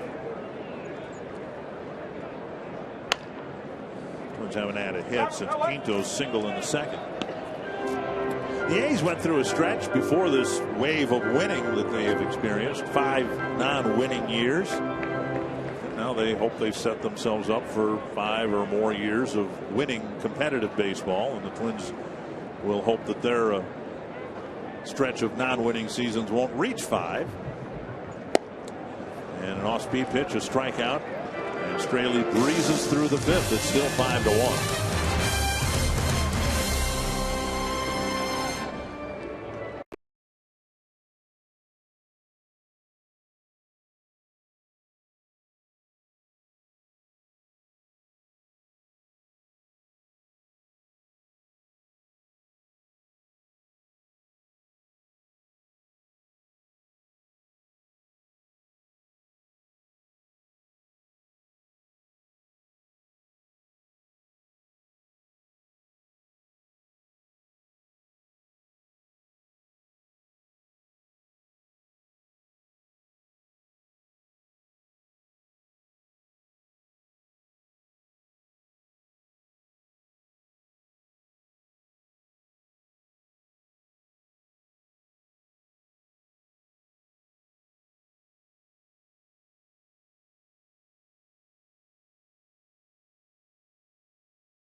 Here in the upper Midwest for baseball. Now on FoxSportsNorth.com, view photos from the home opening series against the A's and read Tyler Mason's analysis and reaction from the locker room after the game. Those weren't the words he used. He said it's about time. Yeah. Kind of. Foul off of Pinto, strike one. Punto at the plate. Pinto behind the plate. See if Mike Pelfrey can get Punto out here. He's walked him the first 2 times up. And we had yesterday Burton pitching to Barton. And now we got Pinto in the box and Pinto in the catcher's box and Punto in the batter's box. 2 strikes. Punto, Fold, and Lowry in the Oakland 6th.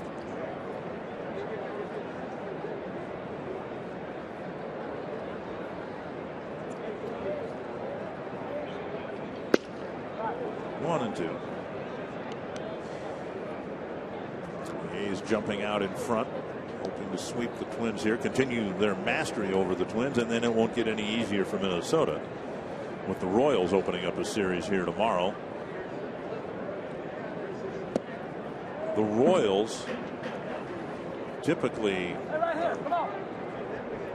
dominated by the Twins, and instead Kansas City not only won the season series, they won all 6 series against the Twins last year.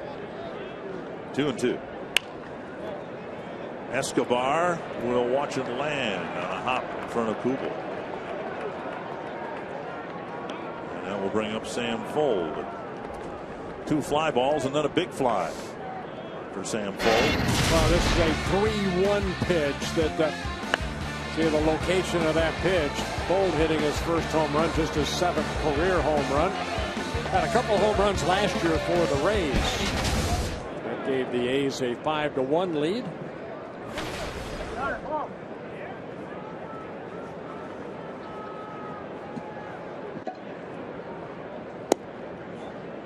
Down and in. Pelfrey just missed. Ball 1.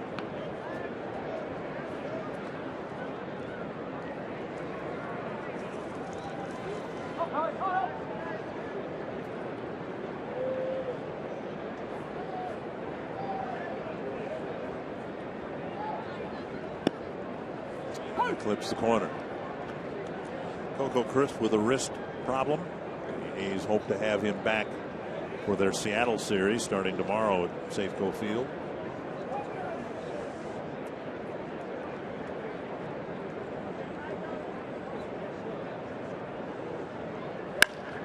And Fold grounds a single up the middle. Punto to second. And the A's get the first 2 batters aboard here in the 6th. Target Field's become a top choice for families throughout Twins territory for celebrations of all kinds, including birthdays, anniversaries, any other celebration you can think of. Schedule your special event in a fully catered Target Field suite, available for groups of 16 to 96. Learn more at twinsbaseball.com/groups or call 800-33-TWINS. Yeah, Ron Gardner coming out. And Samuel Deduno has been throwing in the bullpen. Mike Pelfrey with a disappointing second outing. Given a very early 1-0 lead, but he comes off the mound with the A's leading 5-1 and runners at first and second. Nobody out in the 6th.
the fresh cut grass for me. Pine tar, grass, I mean, there's no better smells. Popcorn, the whole package, the different aromas that fly through the air. I can always put my glove over my face and smell my glove. It just brings me back to when I was like 6 years old, 7 years old, playing the game. But just being outside baseball. It just reminds me of summertime and just good times in general. Outdoor baseball is the best thing in the world.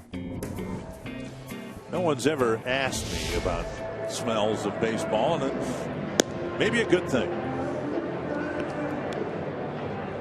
Samuel Deduno comes in. He's been up in this booth for 20 years with me.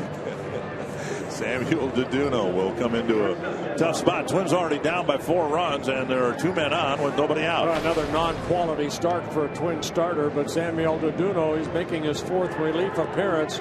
He worked here on Monday through 54 pitches, 3 1/3 innings, and threw the ball pretty well. This is not the situation, I think, that Rick Anderson or Gardy would like to put Deduno in because of his inconsistency of the movement of his pitches. Couple balks already for Deduno. Wild pitch. Well, there's a strike.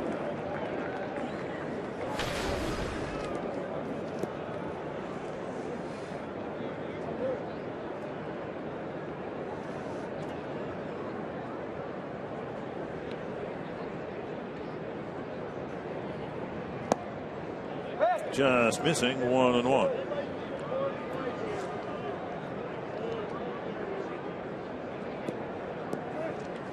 The second time Deduno's come in the middle of an inning. He had a runner on in one of his other outings, and runner didn't score. That's what this outing will be measured by. There's a drive to right. Mastroianni back, and that's over his head. Punto to third. They're going to hold him there. The ball skips by, and now they've got a runner hung up with Punto dancing down the line from third base. Now they'll try to get the lead run. Run at him. Now they've got 2 men at third base. Run them all the way back, all the way back. And Punto is tagged out by Pinto. And the mistake was made by Lowry, who rounded first base too far and ended up getting in the first rundown. Yeah, that ball was hit so sharply, and the way that Mastroianni went back, Punto had to wait. And by the time that ball hit over the head of Mastroianni, Punto knew he couldn't score. Mike Gallego, the third base coach, held him up. But then the rundown started. See if the Twins pitch to Donaldson here. First base is open. Twins bring the infield in, and at least the beginning of the at-bat. Twins will pitch to Donaldson.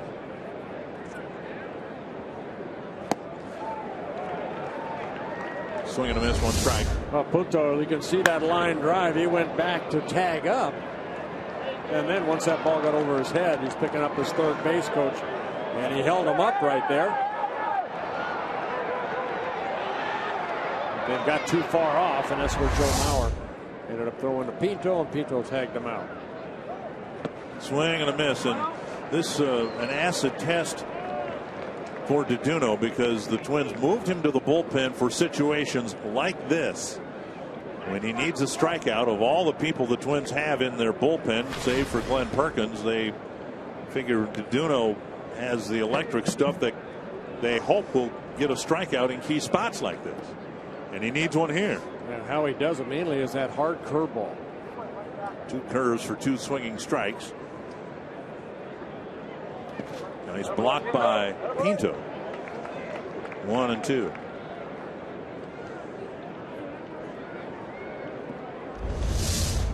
Well, the breaking ball not even close, but Pinto doing a good job of knocking it down.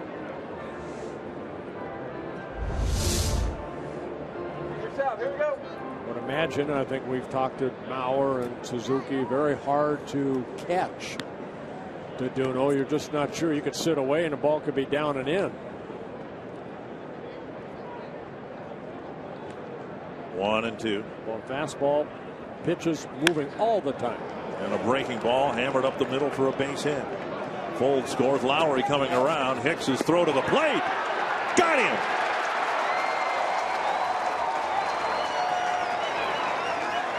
And Aaron Hicks on a 1-hop skip throw. A nice tag by Pinto. swiping the tag on Lowry. Very strong throw by Hicks. A breaking ball left up, and Donaldson picking up an RBI as Fold scores. But Aaron Hicks, that second guy's not going to score. One hop, and then Pinto tagging out Lowry as he's trying to get that left hand around the plate a la Suzuki. What he did on yesterday's ball game. Bob Melvin is going to come out. I don't know if he's going to ask whether Pinto was blocking the plate. Second base umpire Bill Miller will come in and they'll talk about this. I think this is the biggest question that is being around baseball, of where the catcher exactly has to stand, and Pinto did exactly what he had to do. He was in front of the plate, got it, and then swept. This is not a managerial challenge. This is the manager asking the umpires to look at this again. I've talked with Ray Fosse about this play, and he does not like the ruling. And by the way, Ray said, given the current ruling, back in the All-Star game, Pete Rose would have been called out instead of scoring the winning run in the All-Star game. So they would, some people say it's the Buster Posey rule, and those of us who were around long enough to see that play tend to think of it more of the Ray Fosse rule. But Ray's not a big proponent of this. And I'm guessing now that they are looking to see whether Pinto, they're challenging Pinto's positioning, whether he blocked the plate. But when you look on replay, the one replay we showed, the runner had rounded third and come in almost from the Oakland dugout. The key is Pinto's foot, his left foot, which is within the baseline extended through the batter's box. It's right where it's supposed to be. Right. If it's on the other side of the baseline, there's the tag before the hand touches the plate. If it's on the other side of the baseline, then they would call Pinto for blocking the plate without the ball before the runner came in. But you could see, and I'm sure Terry Steinbach is working very hard with both Kurt Suzuki and Josnil Pinto about establishing the left foot within the foul line, not on it, but within the foul line, because technically the base line extended through the right-handed batter's box belongs to the runner. Well, you know what? We have seen so many guys not slide in feet first, but hand first. And you're going to see somewhere down the line that catcher's going to jump on top of somebody and injures that slider, that runner coming in. We saw Joe Mauer do it in spring training. We saw Suzuki yesterday, and Ron Gardenhire this morning in meeting with the media said, that slide has been around a long time, but it just looks like it's fraught with danger for the runner. In Suzuki's case, your hand could get stepped on, but his legs kind of buckled underneath him in his slide yesterday. This is not Randy Bush sliding well into foul territory and reaching the plate with your hand. And the catchers, I think, have the advantage now. I mean, because they know they're not going to get run over. So they're just going to pitch the ball and then dive the best they can into whatever is there, either feet or hands. Check swing. Foul against the screen in front of the Oakland dugout. And if they have enough time, those shin guards are also going to come into play. And that's like sliding into a wall.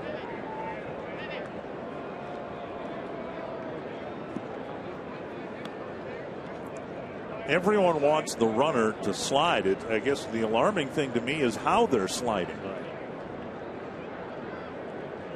Full count with 2 gone. Moss at the plate, and a pitch grounded into the shift in short right field. Dozier will throw him out. Another run for the A's on 4 singles. They lost 2 runners on the bases.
spring training game. Taylor Teagarden, the catcher, Joe Mauer, the runner, tagging from third and scoring. And the issue that came up was Teagarden's left foot, where it was placed, where it was shifted to. The umpires talked about it. And Terry Steinbach between innings asking about the placement of the foot. Now today, Pinto's foot was within, not on, but within the baseline extended. So he was in a legal position. But the difference here, the runner coming in from a completely different angle, rounding third base and coming in from a completely different angle with a wider angle of the plate to slide on or slide toward. And the call is upheld. Brian Dozier leading off the Twins' sixth. And again, that play was reviewed by the umpires. Without the manager can't challenge that. The umpires have to agree to do it. The manager can request it. And the umpires took a look at it and said no, everything was fine. But I'm sure in the fielding drills and the practice that teams do, priority number one for the catcher is to establish that left foot where it's supposed to be. And then you hope it stays there over the course of the play. You're almost requiring the throw to be on target. And if the throw is off target, that's when the problems are going to arise. 3-2. So that's not considered a challenge by the manager. Can't challenge that, but the umpires can voluntarily look at it. Foul back. The manager can challenge whether a tag was made, whether it's out or safe, but not the catcher's interference. And here is Kurt Suzuki yesterday, and you watch his legs kind of buckle underneath him, and he's able to get that bare hand on the plate before the tag. Now if he goes in feet first, Ray Fosse concurred with me and everyone else that seemed to think this way yesterday, that if Suzuki had gone in feet first yesterday, he would have been tagged out. You said as much on the broadcast yesterday. Right. And so the runner's put in a terrible predicament because you've got to find a creative way to score that doesn't involve sliding feet first, and that's where the injuries are. Okay, we saw that slide of Suzuki. You look at his left leg, the way that it kind of buckled. Well, I mean, he's lucky he didn't pull a groin or something like that, because his knee, was kind of hit that ground very hard. And then when he came up, of course, he still wasn't under balance. But watch the left leg of Suzuki right there. Look at his knee hit the ground hard. And then his heel and his right leg. And then he takes a tumble afterwards. And then the tumble, all your weight on that left leg. And then he fell, but my goodness, he's lucky he didn't get hurt. Leadoff walk for the Twins here in the sixth. Mauer hitting with an 0-1 count.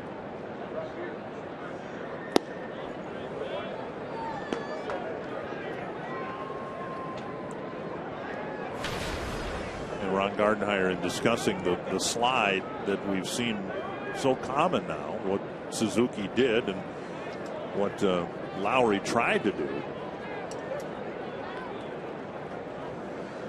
1-1 to Mauer and a throw to first. You don't want your players to slide in head first with all the catcher's gear on. That's a dangerous play in and of itself. We saw Denny Hocking do that about 12 years ago, and took him about 2 days to pick up the pieces. Where he slid into Sandy Alomar, not a double play grounder. And the A's turn it 2 down. What a great release by Punto over to the shortstop Lowry. He got rid of that ball very quickly. The veteran Nick Punto turning that double play very quickly, and Joe Mauer hits into the double play. Tailor-made double play, shovel pass over to Lowry. Has plenty of time to make a good throw. 2 quick outs. And that'll bring up Colabello, a bouncer to third and a strikeout. Twins out hit 11-3.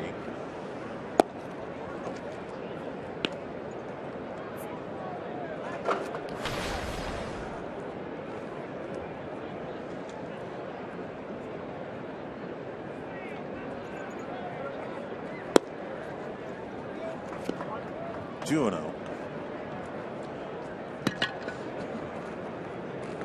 Twins' ineffective starting pitching this year has really been brought into focus in this series when the A's have gotten great starting pitching. Here's a rocket to Donaldson. Not sure Colabello can hit it any harder than he did, but he hit it right at Josh Donaldson.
The Twins took a 1-0 lead. Brian Dozier hitting his third home run of the year in the first inning. Then Donaldson, a 2-run home run for the Oakland A's. That coming in the third inning. And in the fourth inning, Sam Pohl hitting a home run, his first of the year. Another 2-run home run. A's added a run in the sixth for a 6-1 lead. DeDuno came in, gave up a couple of hits right away. The run scored in the sixth, charged to Pelfrey. So for the Twins starter, 5 1/3 innings and 6 earned runs. Cespedes with 1 strike. And a breaking ball, strike 2. And another non-quality start by the staff. By the starters. What will happen, unfortunately, if this continues, and the Twins are hopeful that it won't. But what will happen, the bullpen will start showing the wear and tear. Escobar dropped it, recovered in time to throw it out. You can set your compass due north Thursday nights on Fox Sports North. Bill Shirk and Laura Schera take a look at the stories and adventures of outdoor enthusiasts in the upper Midwest. Due north outdoors tonight at 6 only on Fox Sports North. But eventually, having short starts like this, it always happens. The wear and tear is felt in the bullpen, and guys will either break down or pitch less effectively than they are expected to because of the workload. And then what will happen is the Twins will have to go from 12 to 13 pitchers, which will tie the hands of Ron Gardenhire even more when you have somebody that like Willingham on the bench that really can't swing the bat. The hope is for Willingham, by the way, that he will take a full BP tomorrow, and then, if all goes well, might be able to rejoin the lineup on Saturday. Yeah, he did take batting practice today, so interesting to see how if he's out there tomorrow, and if not, then there'll probably be a move made. Dozier out, and he can't get there. And it's a bloop single for Callaspo, his second hit of the game. And that'll bring up Norris. MLB.TV Premium, the #1 live streaming sports service, is celebrating 12 years in the business. Join the millions of subscribers today. You can watch every out-of-market game live in true high definition on more than 400 devices. Visit TwinsBaseball.com for details. Norris 0 for 2 with a walk.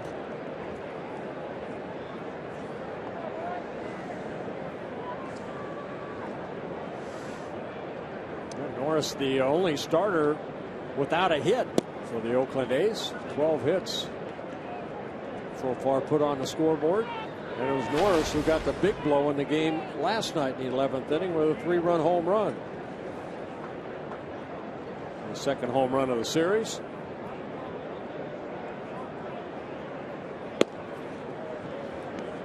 Pinto set up outside and the pitch missed inside.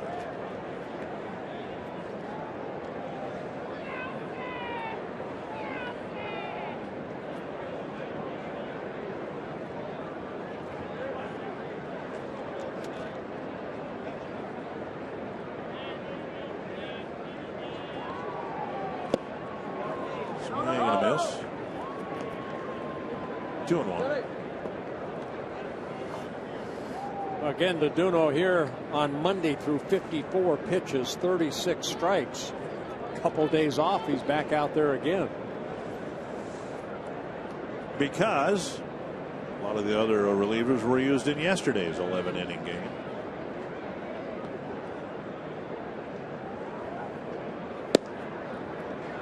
Called strike, 2-2.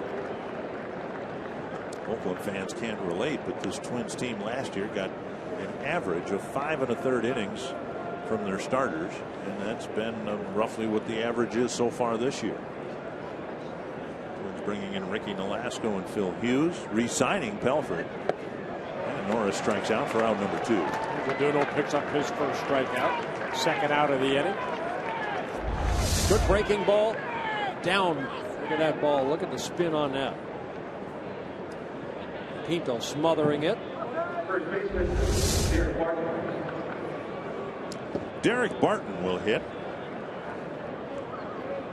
His single in the second inning drove in the first run, the tying run for the A's, and now they've added 5 more runs.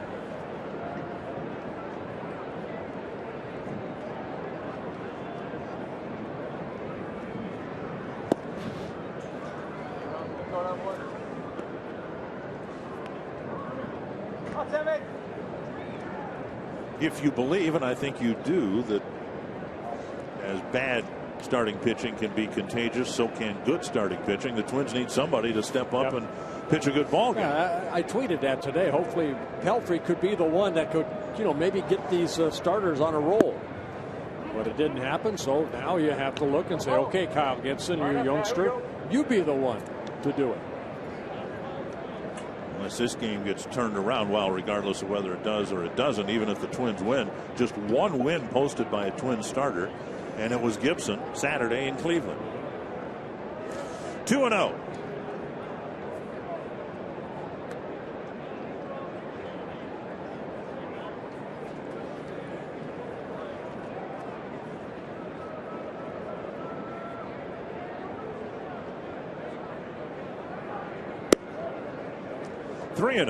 With Punto on deck.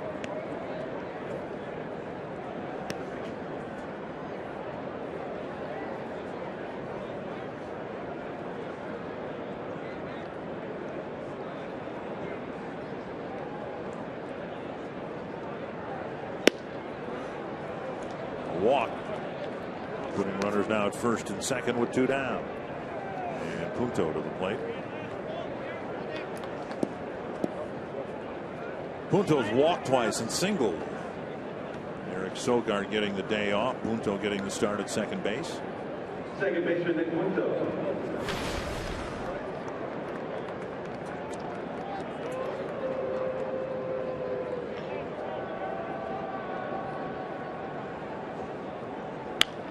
Cracked foul, 1 strike.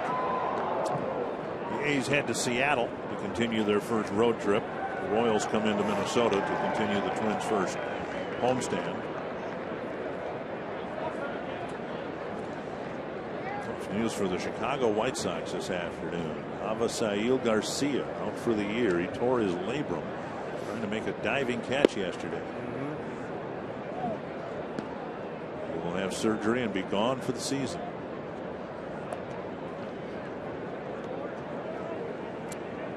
Skies have cleared. It's gorgeous. Twins fans hoping for a late inning comeback like the one they got yesterday. Popped up foul. It will reach the seats. 1-2. Twins won't see the A's again until August out of the Bay Area.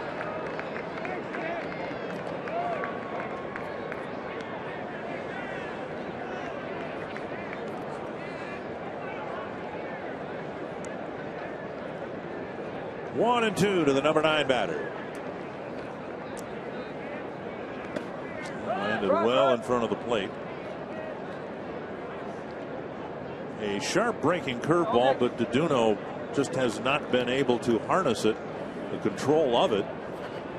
That's almost the same breaking ball that hit Lowry here on Monday. Yeah. One down and in. Punto just backed away from it.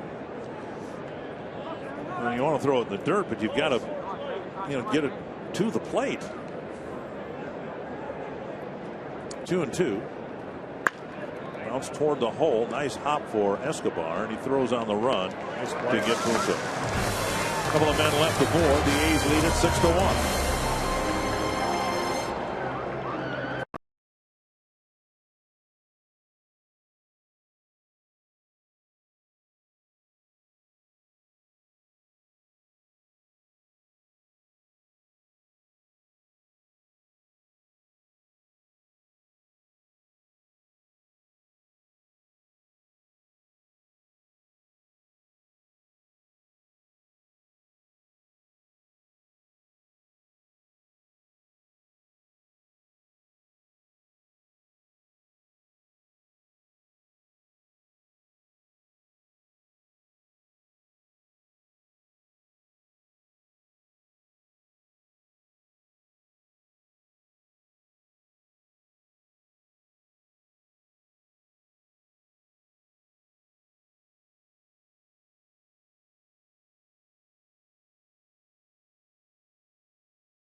By Toyota. Let's go places. To find your nearest Toyota dealer and check out our current offers, visit buyatoyota.com.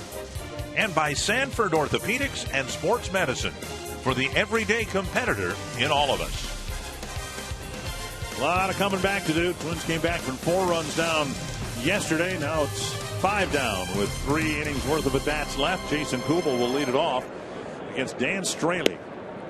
He hits the outside corner with an off-speed pitch. Twins have just 3 hits, none of them since Pinto's single in the 2nd inning. Kubel got one earlier that inning, was left at third base. 1-1.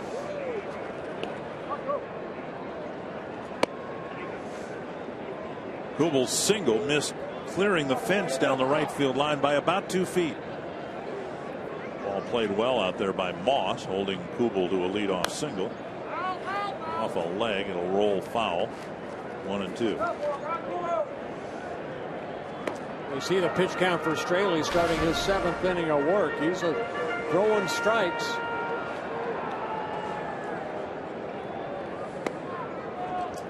Five strikeouts in a ball game, a couple walks. Only 3 hits allowed. 1-2.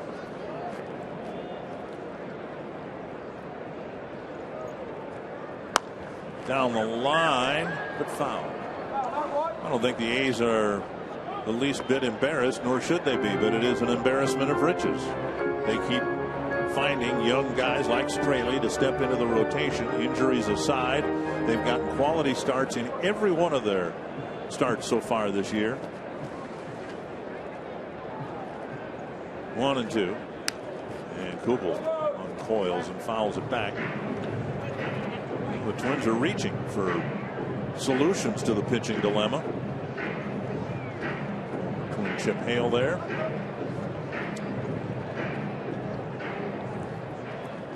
1-2 to the Twins left fielder.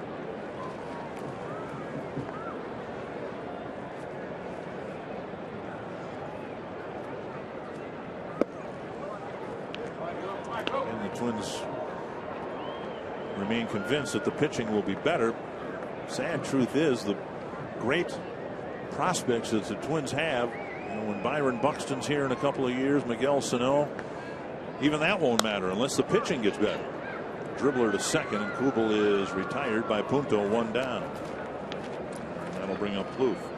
Fox Sports Supports is proud to collaborate with Stand Up to Cancer, a groundbreaking initiative created to accelerate innovative cancer research that gets new therapies to patients quickly in order to save lives now. For more information, visit foxsportsupports.com.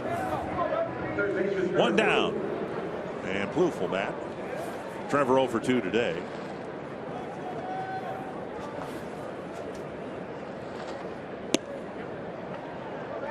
Check swing strike.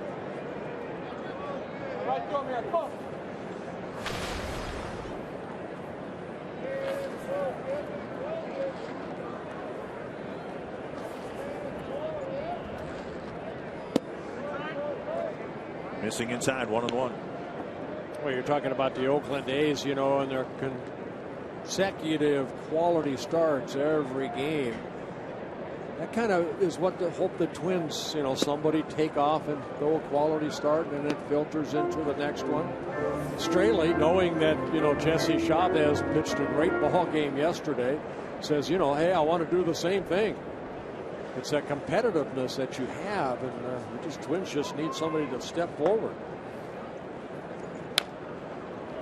Plouffe taps it foul, still 1-2.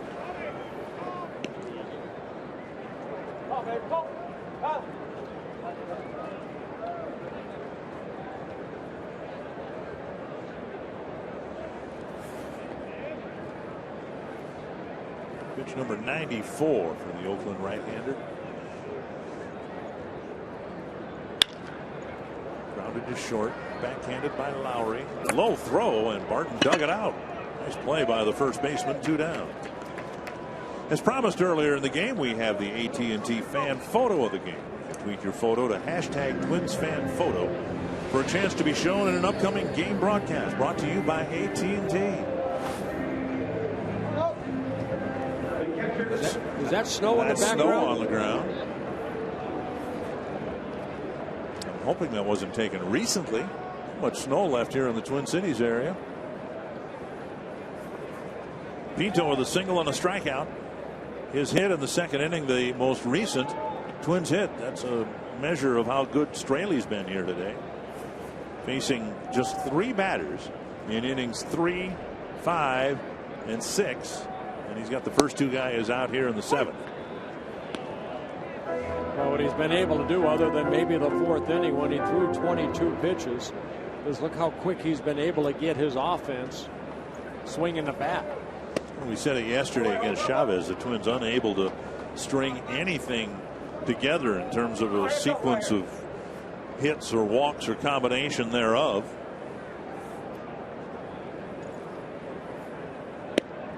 Three and 1.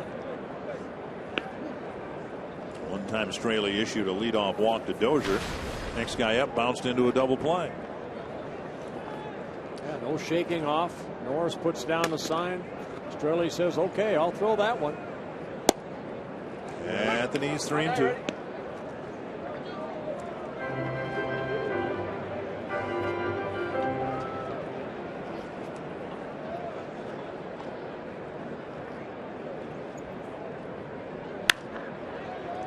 Lowry gets another chance. Better throw. Maybe not. Barton showing his range over there at first base. It's a 1-2-3-7.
America studio. I'm Kevin Gorg. Fans, we have a very special show tomorrow night here on Fox Sports North. As this past offseason, we sent a crew down to the Dominican Republic for a series of special shows.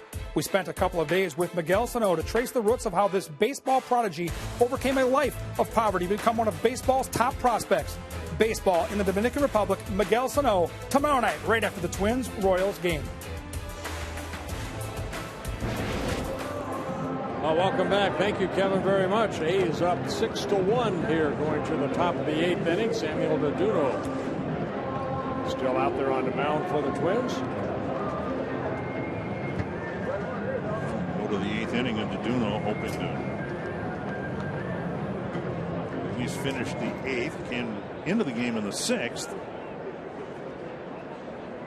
Gave up a hit and a walk in the 7th, a couple of hits in the 6th, so it's not been the most efficient outing for him either, but Mike Pelfrey going just 5 1/3 innings. Well, that's the wear and tear we're talking about here. Deduno 35, 30, now 36 pitches thrown. He threw 54 on Monday. A couple days off. He's back out there again to try to get through another inning and probably throwing 15, 20 pitches. 2-1. Resilient arm. That's one reason that he is where he's at in the bullpen. He and Anthony Swarzak has to pitch a lot of innings out of that bullpen. 2 hopper to Mauer, 1 away. And that'll bring up Jed Lowry.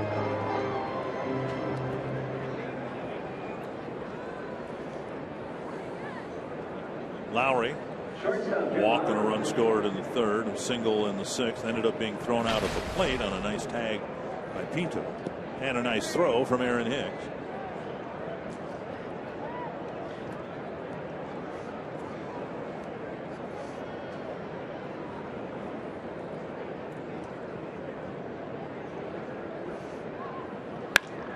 And now Hicks will come in to catch the line drive. 2 down.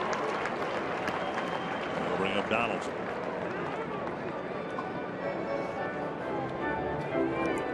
Donaldson with the most damaging hit of the game so far. It was a 1-1 game in the 3rd. Pelfrey walked Lowry, faced Donaldson, who'd been peppering the fence in right center field throughout this series, and in the 3rd inning he hit one over the fence in right center. Ryan Cook looks like he's ready to pitch to the Twins in the 8th.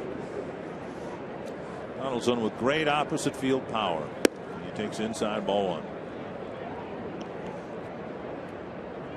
And Pinto will catch the old baseball. Deduno delivered a new one. All right, in retrospect now, 24 hours later, what'd you think of the little dust up between Glenn Perkins and Josh Donaldson yesterday? Just two guys that, Perk maybe thought that Donaldson was looking at that ball a little bit too long down the line that he hooked, but, as a hitter, you kind of stand it because I think Donaldson knew that ball was going to hook foul. Or he was curious to find out and wanted a good view of it. That's the way I took it. I didn't think it was. Perkins struck him out and said something to him, and Donaldson said something back, and both benches cleared, but no punches thrown. Which was good because, again, I felt sorry for Kurt Suzuki. I wasn't sure who he was going to throw a punch at, his old teammates or his new ones. 2-1. Well, in the day of age, this age right here, I mean, sorry, Dick, I came up in the 70s where you weren't allowed to, be around the other team at all. And right there, Perkins saying something. He's barking at him, but Donaldson is letting him have it too. And that's when both benches came together, and really no shoving, just kind of yelling at each other. But that's good. I like that. And Perk even said that. Maybe that'll fire us up. Well, Donaldson strikes out. Hasn't yet. And he and Deduno keep the peace.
think to get the guys fired up. It didn't work today, but hopefully we guys realize there's some fight in this clubhouse, and fans and everyone realizes that we're not giving up and that we're not gonna we're gonna fight back, and I think that's good. I think that hopefully that was the message that the guys received, and then they went right out there, so that's good. I'm sure there are some words shared between those two guys that are not suitable for television. And knowing Donaldson, he probably said something, and he's a fiery guy, and their guy's a fiery guy, so it happens. It was harmless. And it was harmless. The end result was, though, warnings were issued to both benches. Ron Gardenhire came out because he's trying to feel his way around this challenge thing. Hey, can I challenge that? Can I challenge the fact that the benches were warned? And they said, no, you can't challenge that. Already just trying to, have some fun with it in a frustrating time right now for the Twins, especially on the starting staff side. Aaron Hicks will face Ryan Cook to lead off the Twins' 8th, down by 5. Yeah, Ryan Cook just activated off the disabled list. He started the season on the DL with a right shoulder inflammation. Pitched here on Monday. 1 shutout inning. Threw a lot of pitches, 21, only 8 for strikes. Foul back, 1-1. Hicks 0 for 2, hit the ball hard to first. Barton made a nice play on him, and then a bunt that wasn't quite good enough. Dan Straley did everything well here today, including a field his position. He came off the mound, barehanded the bunt, and threw Hicks out by a half step. 2-1. Well, Cook, a big part of that bullpen, not only, for coming this season, that's why he needs to stay healthy, but last 2 seasons, 71 appearances each year, and keeping an ERA under 2.5. And as you said, he had a hard time throwing strikes here the other day, and he falls behind Hicks 3-1. Cook, 26 years old, signed by the Diamondbacks out of USC. Came over to the Oakland A's back in 2011 in the Trevor Cahill trade. And that's what the Twins have done, too. I mean, the A's, traded some young pitchers like Cahill and then bring in other hard throwers. Before Escobar's at bat, let's go to Jamie Hirsch. Thanks, guys. Just want to send out a reminder to the viewers to stick around for Twins Live, presented by CenturyLink. After the final out of this game, we'll take a look at how the walks will haunt Mike Pelfrey after this one. And also a look at Straley's day. A strong day for Dan Straley. 7 very good innings, only 3 hits allowed. And we'll also hear from manager Ron Gardenhire to get his thoughts after the game on Twins Live. All right, thank you, Jamie. Escobar takes strike 1. 0 for 2 today, getting the start in place of Pedro Floro. A lot of people tonight will be watching hockey, with the University of North Dakota taking on the University of Minnesota in the semifinals of the Frozen Four. And the ball fouled away. Oh, nice catch. Very nice catch. Brought his glove.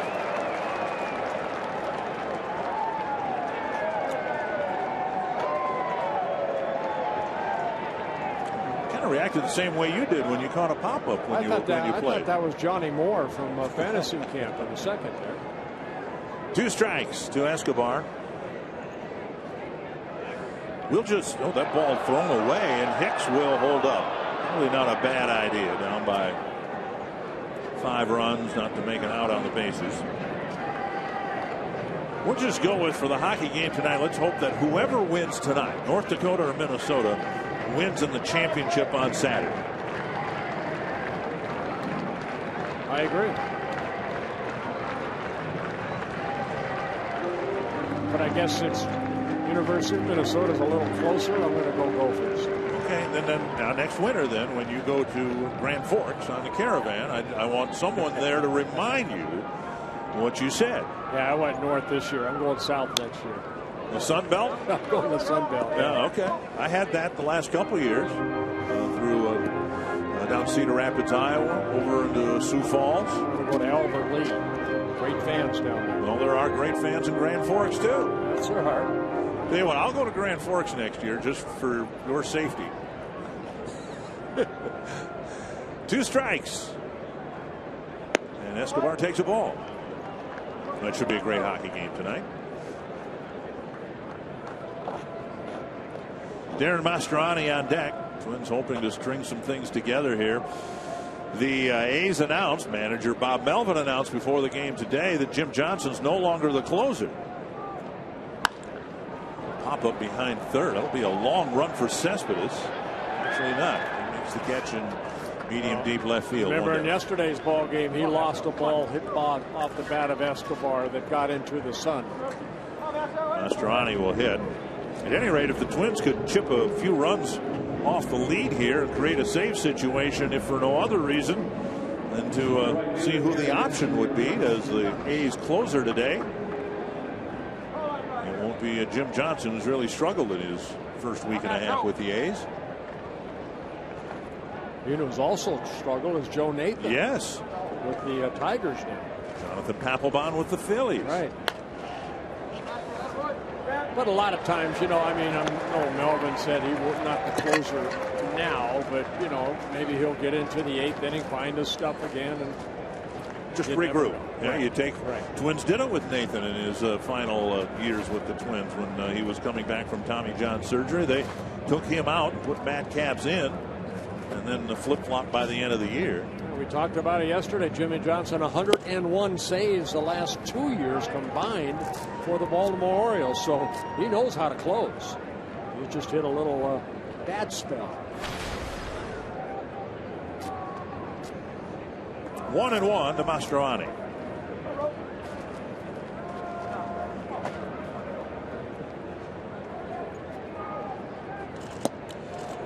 And a swing and a miss. 1-2.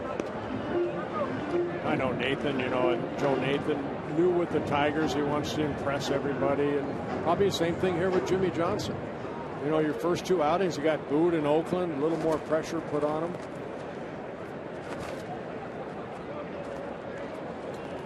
One and 2 to the Twins right fielder. And pulled foul.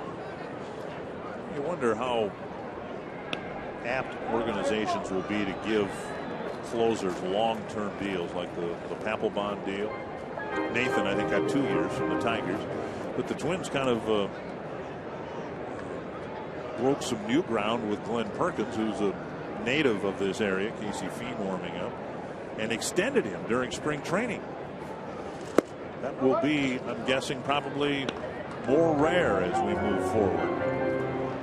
Teams have done what the A's have done. They've kind of recycled closers through there. Grant Balfour did it for a few years. Now Jim Johnson. 2-2. The Rays have done it, you know, kind of found a closer, stuck with him for a while. Here's a drive to the right field corner. And Moss in fair territory makes the catch, out number 2. Target Field suites are available for single game rentals in 2014. In fact, there are 3 kinds from which to choose that can handle groups from 16 to 96. Food and beverage is included in the price. Enjoy a Twins game in a private suite. 833 Twins, or find out more online at twinsbaseball.com/groups. Brian Dozier will hit a home run for the only run of the game for the Twins. Came back in the first inning. The Twins had a brief lead.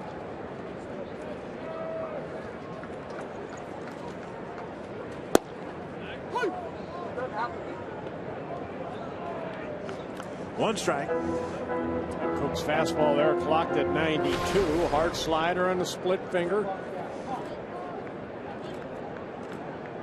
Made the All-Star team for the Oakland A's a couple years ago. There's a slider.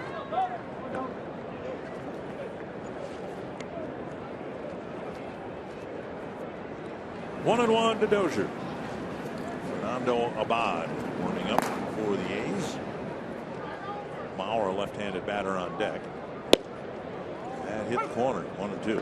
Another hard slider.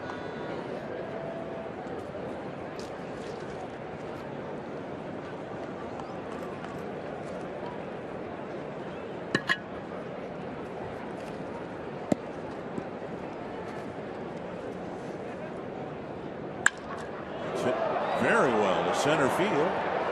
But Full gets underneath it to make the catch. And that ends the inning for the Twins in the 8th. It's still 6-1.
The Twins had a 1-0 lead thanks to Brian Dozier's third home run of the year, a solo in the first inning. But the A's came back with a run in the bottom of the second inning to tie it. And then top of the second. 2-run home run by Donaldson, then a 2-run home run by Sam Fole. They added one more for 6-1 lead. 20,650 here this afternoon. Samuel Deduno out of the game and Casey Fiend in. He'll pitch to the middle of the Oakland lineup here in the 9th inning. Casey Fiend making his first appearance in this A's 3-game series. He worked 4 times on the road, a couple times in Chicago, a couple times in Cleveland. 3 2/3 innings so far. Had that one bad outing in Chicago where he gave up 3 earned runs. Pitch is low, ball 1. 1 for 4 for Moss. A's out hitting the Twins 12-3. Swing and a miss, 1-1.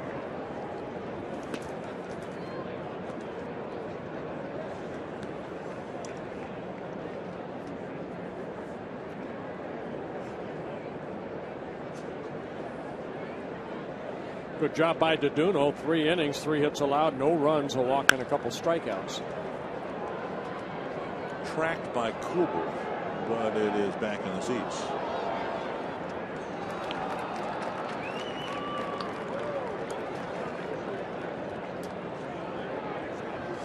Casey Fiend in his 3rd season with the Twins, came up with the Tigers in 2009.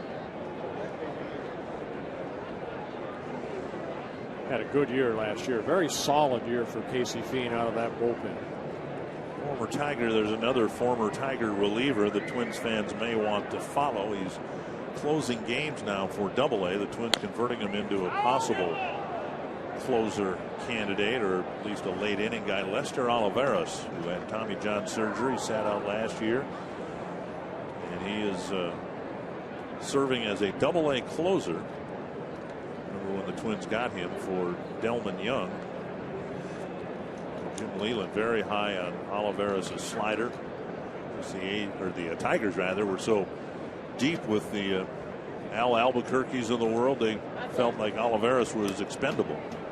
1-2, and a pitch stroked foul.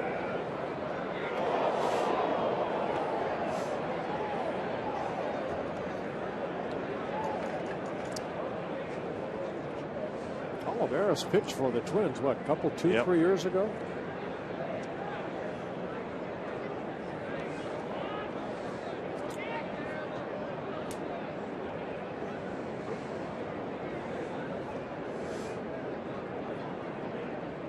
One and 2 to Moss. Cespedes and Callasmo will follow. Foul back again.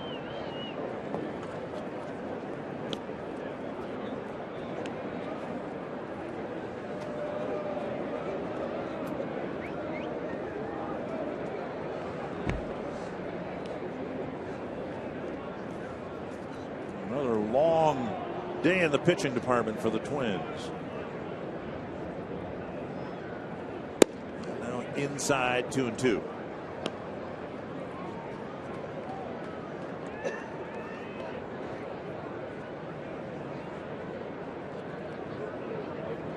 Twins have had a better than average bullpen the last few years, but ball stroked down the line. This one a fair ball into the corner, and Moss will have an extra base hit. Mastroianni with a little difficulty, but he gets it back in. So a leadoff double, great at bat for Moss. That'll bring up Cespedes. And our trivia question involving Twin winners versus the Oakland A's. And I'm going to go with Frank Viola. And it was you with 14. Should have went with me. Well, no, that's. Why, how could you not go with me? Oh, Jim Perry. Yeah, What about Jim? Okay. And there's Frank. Viola, Jim Cott, who probably beat the Kansas City A's quite a few times. And there's Dave Goltz. I have a deal with Dave Goltz. Every time I mention his name, I get a box of shotgun shells. Oh, very good. So Dave Goltz. Dave Goltz. I got 2 boxes of shells coming. Okay. How about if I say Dave Goltz? Do I get anything? I don't know. He's a former I'm not a teammate hunter. of yours. I'm not a hunter. And those of us who are grateful for that you're not out in the field. Well, if I say Dave Goltz enough, should get you another box. There's a ball grounded just wide of the bag at third.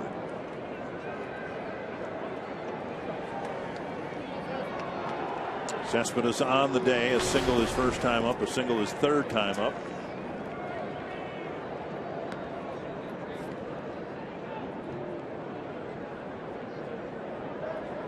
And the A's threatening to hit that magic number of 7 again. Remarkable when you think about it. Before yesterday's game, well, turn it around here. Yesterday's game was the first time in this 8-game winning streak for Oakland. The first time the A's hadn't scored at least 8 runs, and they ended up scoring 7. Took them 11 innings, but they did. But it was the longest streak of games for the Athletics, not Oakland. The Athletics in Kansas City and Philadelphia, where they'd scored at least 8 runs against one opponent in 7 straight games. There's a called third strike.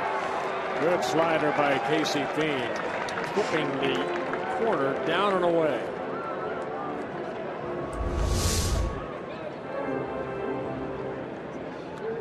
Just off the plate, according to pitch tracks presented by Carrier. Say off the plate, but look at that. It's just touching it. That's no, it wasn't. I could see it was not touching. The plate. That's that mythical black part you keep talking about. Black part of the plate. Here's Callaspo. Hit hard to right center field, and Mastroianni makes a nice running catch. Tagging from second is Moss, and Mastroianni made a nice catch and then got it back to the infield quickly.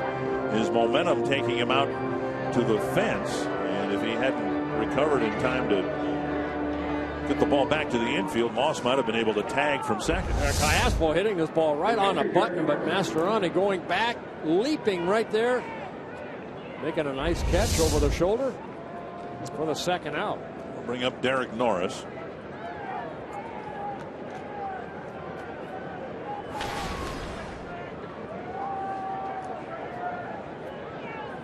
Norris 0 for 3 with a walk.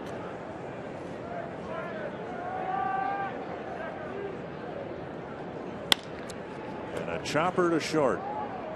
Escobar over to Mauer. That ends the inning. The leadoff double is wasted. We'll see if it matters as the Twins down by 5 going to the bottom of the ninth.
Very briefly, it looked like it was going to be the Brian Dozier show here. A great catch in the top of the first, a home run in the bottom of the first. Since then, it's been all Oakland. Century Link to what's next. The first night game tomorrow night. Will be leaving town, and veteran left-hander Bruce Chen will make the start for the Royals against Kyle Gibson. And again, the challenge for the Twins will be to win the series, something they did not do in 6 tries against the Royals last year. Royals hoping to take it to a higher level this year after finishing strongly last year. Fernando Abad comes out of the Oakland bullpen to try to finish off the Twins in this 3-game series. Abad worked here on Monday. He worked 1 shutout inning through 21 pitches. He relieved Scott Cashmere here as the first one out of the bullpen on Monday. Pitched the 7th inning.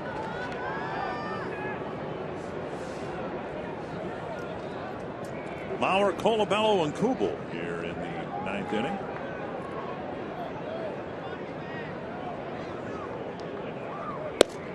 Strike over the inside corner.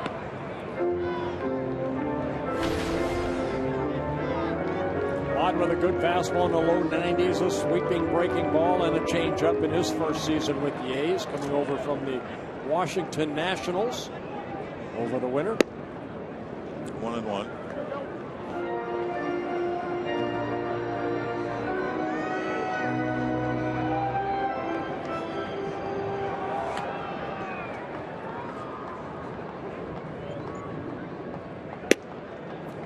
Strike taken, 1-2.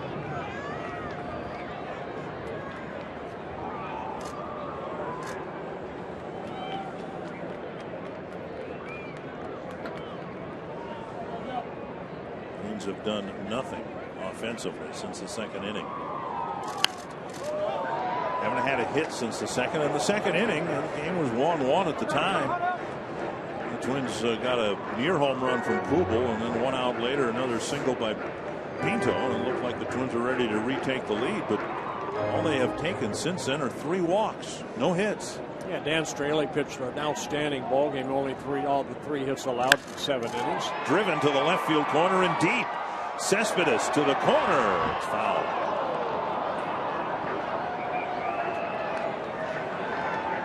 One and 2.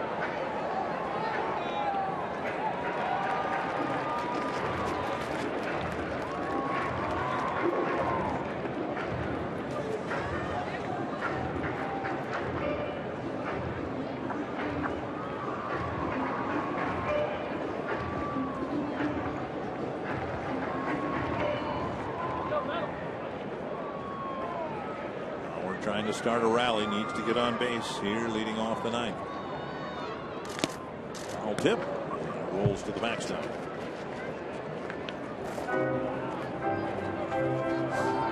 Abad making his 4th relief appearance, a couple walks, 5 strikeouts in 3 2/3 innings so far.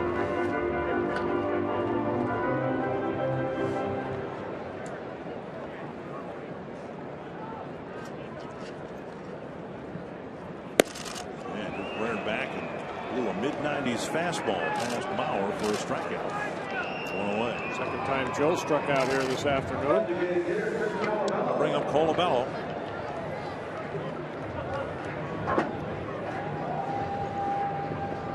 Colabello's hit a bit of a skid. The average down below 300 now, 286. American League Player of the Week in the season's first week, along with Josh Hamilton. Hit the ball hard in his last at bat in the 6th inning. Sent a screamer right to Josh Donaldson.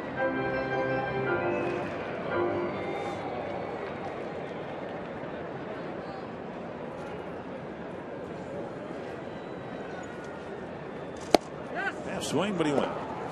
0-2.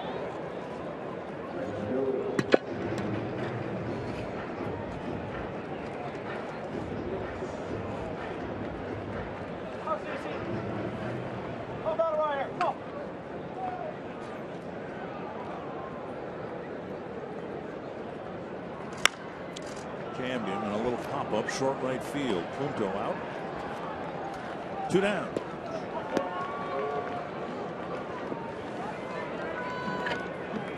And last hope for the Twins, Jason Kubel. Kubel came within a couple of feet of putting the Twins back in front 2-1. He hooked a drive down the right field line, and it almost cleared the wall. Instead, bounced back onto the field, retrieved quickly by Moss. It was just a single.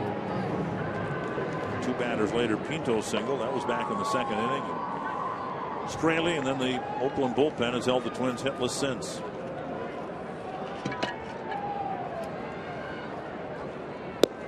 Over for a strike.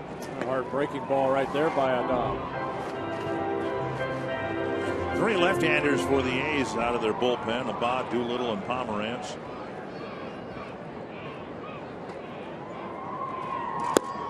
Breaking ball misses. 1-1.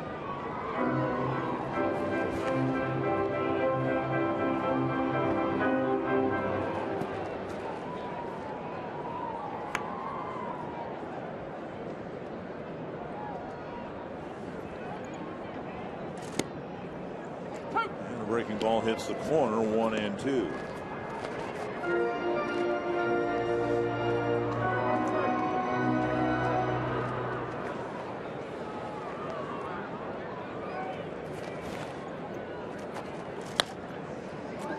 Cooper stays with the breaking ball and taps it foul.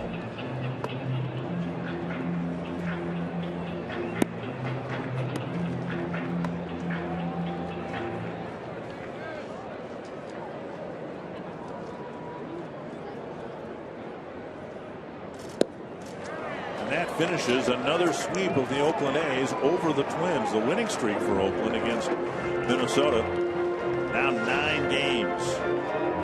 And the Twins winless in their first home series of the year. Anthony LaPanta, same story.